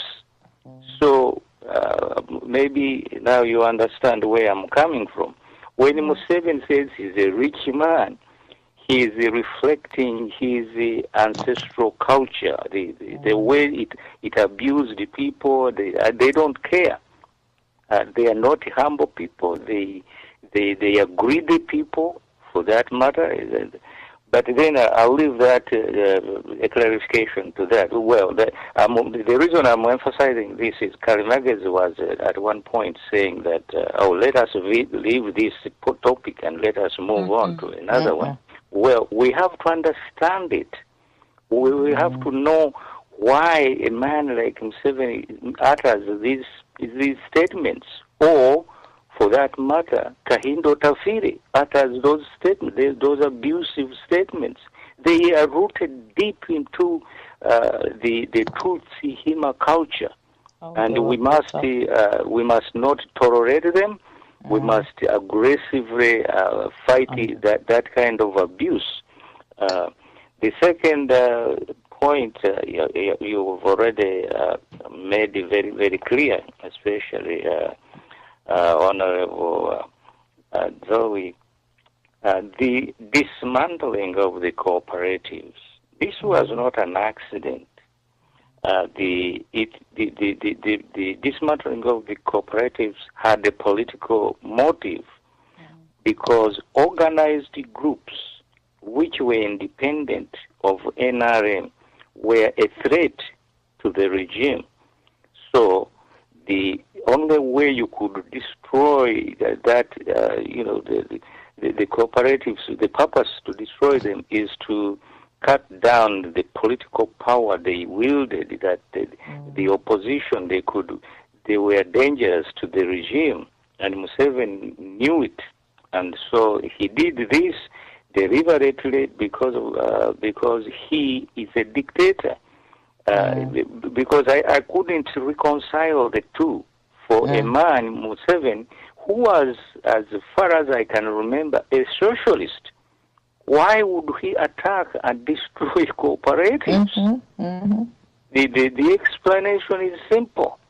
Because he's a dictator at heart, and any source of power or resistance which he does not control was to him dangerous, even if it was good for the people. So the same characteristic, the Museveni's leadership, they talked about this broad-based government.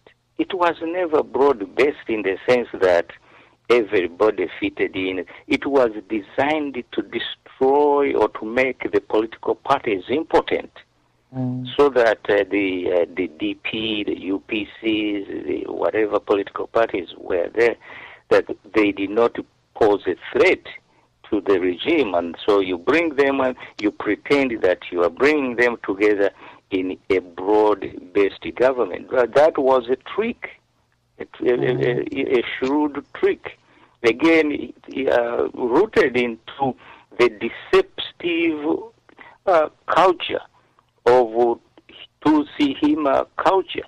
And it's most people don't understand this, but when you start to analyze it and put it in a cultural context, you see that the meaning is self-explanatory. It makes sense to do that for a man who is greedy for power and who is corrupt and who will not hesitate to call himself brag that he's a very wealthy man, even if his wife was, eating dinner in darkness because electricity had been cut off, and the same lady who had already told us in her autobiography that the only thing they had was everything they owned fitted in one suitcase. Now, that is not wealth. that is poverty. Yes. So when Museveni says he is rich today, he's just declaring that he's a thief. Because all the wealth did not come from saving. It is impossible for him to have saved all that wealth. Yeah. He is declaring that he's a thief, and we should understand it clearly. You know why lawyers tell their clients never to make a public statement about their case. Because Museveni has incriminated himself. He cannot deny these things now. They're on paper, and we know what the facts are. So maybe I'll stop there and let you continue.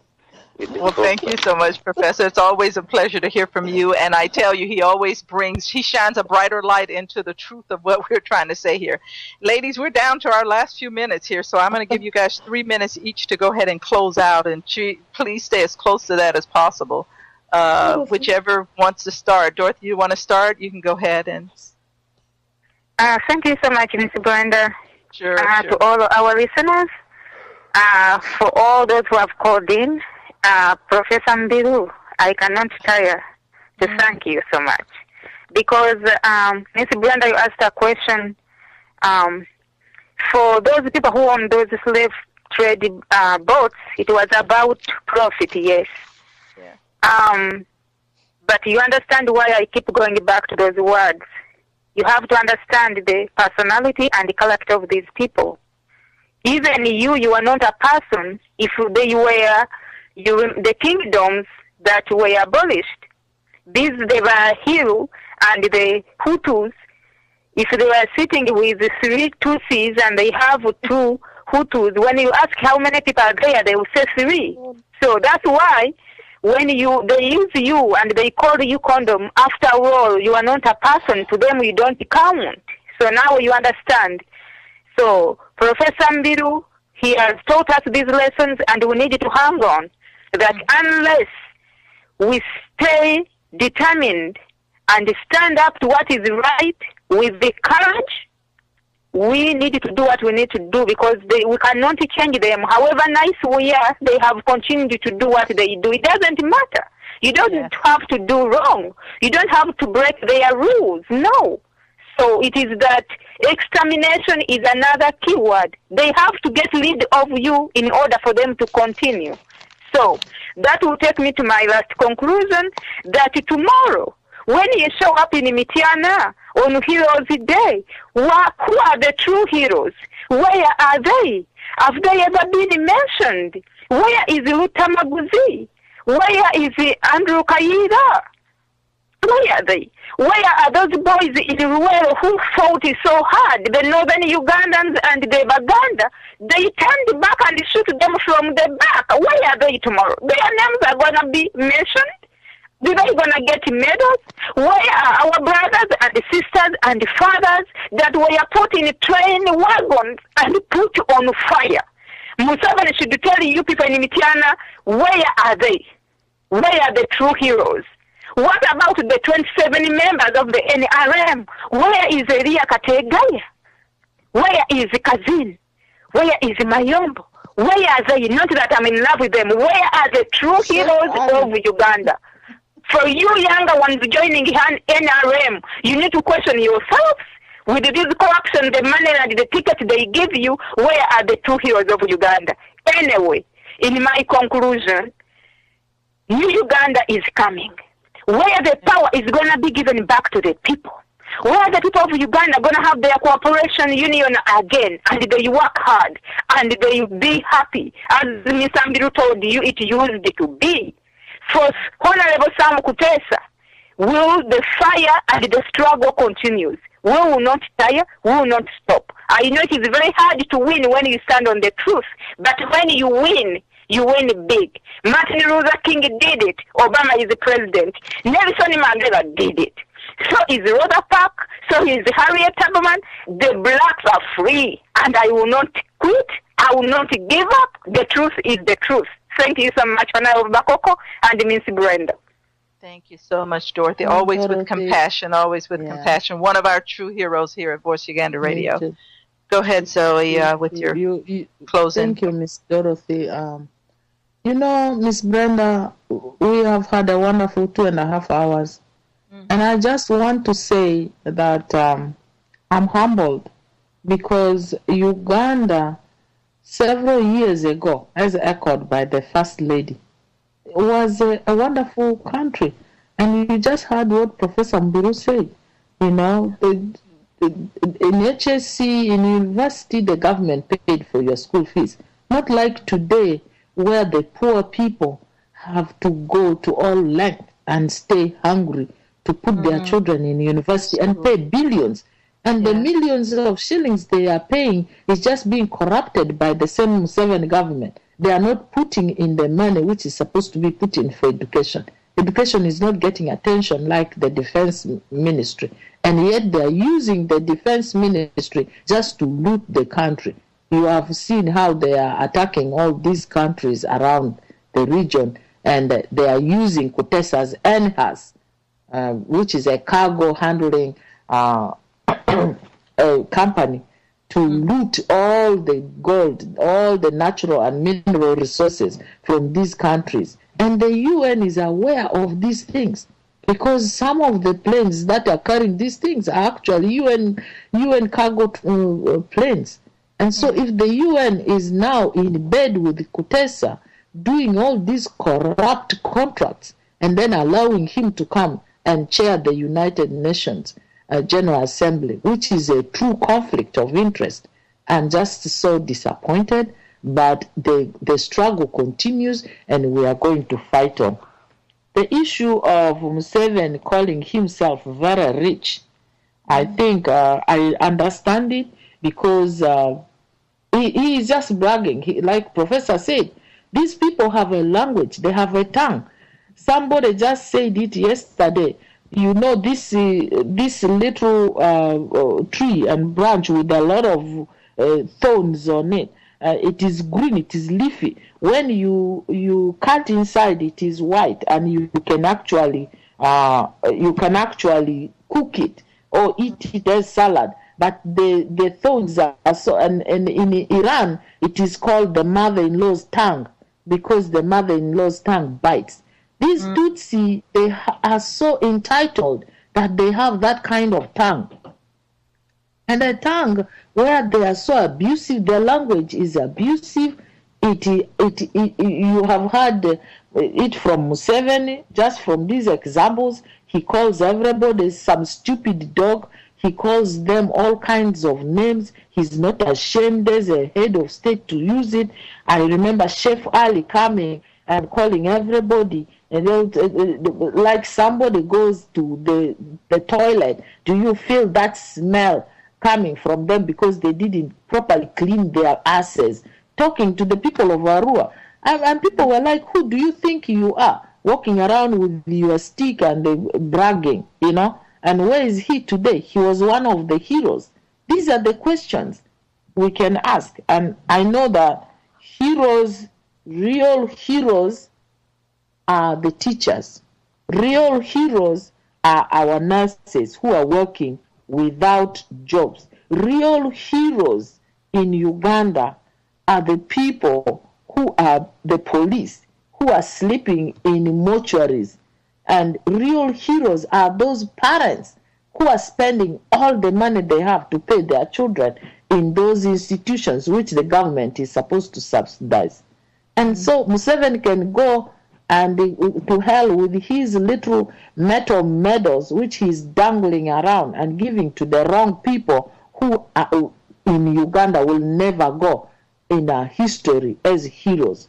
And when the new Uganda comes, let me tell you, those heroes will be written off our books, and we will have a Uganda which is based on ethical values of caring, compassion, non-discrimination, equality of opportunity, and equitable development.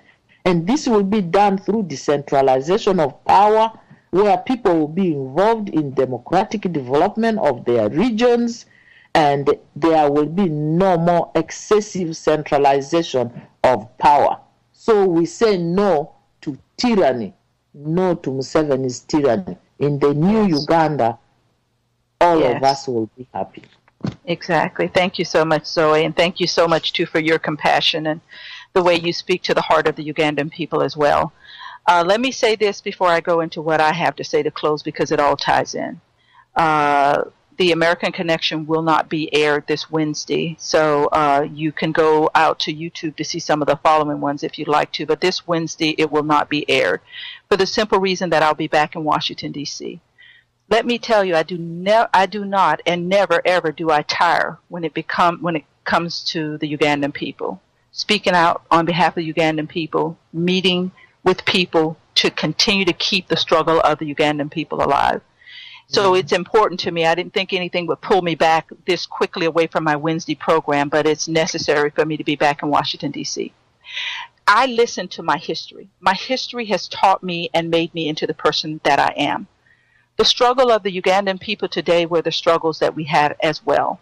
I was birthed into the civil rights movement, and I understand and I know the forefathers. I look back on my history to determine how I move forward. That history has schooled me well, has taught me well, and has provided me with where I'm at today. The youth of Uganda, you have to look back into the history of the Uganda before your time to understand how you move forward in the new Uganda. You cannot solely base your life on where you're at now in order to project yourself forward. I didn't do it in my era. You can't do it in yours. You can no longer listen to the dictatorship of others. You have to find the answers to the questions that live deep within you on your own in order to make the right decisions to move forward. When we talk about a new Uganda, I believe in a new Uganda, and I know that it's possible because of the history of Gandhi, because of the history of Nelson Mandela, because of the history of not only Dr. King, but all of the others who brought us up from slavery into where we're at today in the United States of America. Those things project me forward and lead me in the direction in which I want to go. I see us in the new Uganda. I don't have a problem visualizing standing in the marketplace with farmers, getting fair monies for their trades, getting equal monies for their trade. If a barrel of bananas is $5 for the market value, everybody gets $5. Not the guy who lives way out gets $1.25. The guy who brings his in gets the $5 and makes a $4 profit. That's not the new Uganda we're talking about. We're talking equality and justice for the Ugandan people. They work hard and they deserve it. The time for slavery ended in the United States of America a long time ago. The time of slavery needs to end for the Ugandan people today. And that's the call that we call all of you in the diaspora to be a part of. just like slaves were chained together and thrown overboard because they were of no value, because their neighbor next to them was dead, and they were better off and more valuable dead than alive. It will happen to you. Let's not allow that to be the history that moves us forward, but the new Uganda and the way we want to see ourselves grow. So I thank you so much for being a part of Voice Uganda Radio this morning here on Freedom at Hand and being a part of this program here with us. Know that the fight continues. It continues privately behind closed doors, but the fight still continues on. And I pray for your prayers and your blessing as we travel to Washington, D.C. once again on behalf of the Ugandan people to continue the struggle and continue to move the Ugandan people forward. God bless you all on this Sunday. Thank you so much for being a part of Freedom at Hand here with the Honorable Zoe Bakoko and Madam Dorothy. We appreciate you and we thank you. We know that we are better because of you and the time that you spend with us on these Sundays. Thank you and have a great Sunday.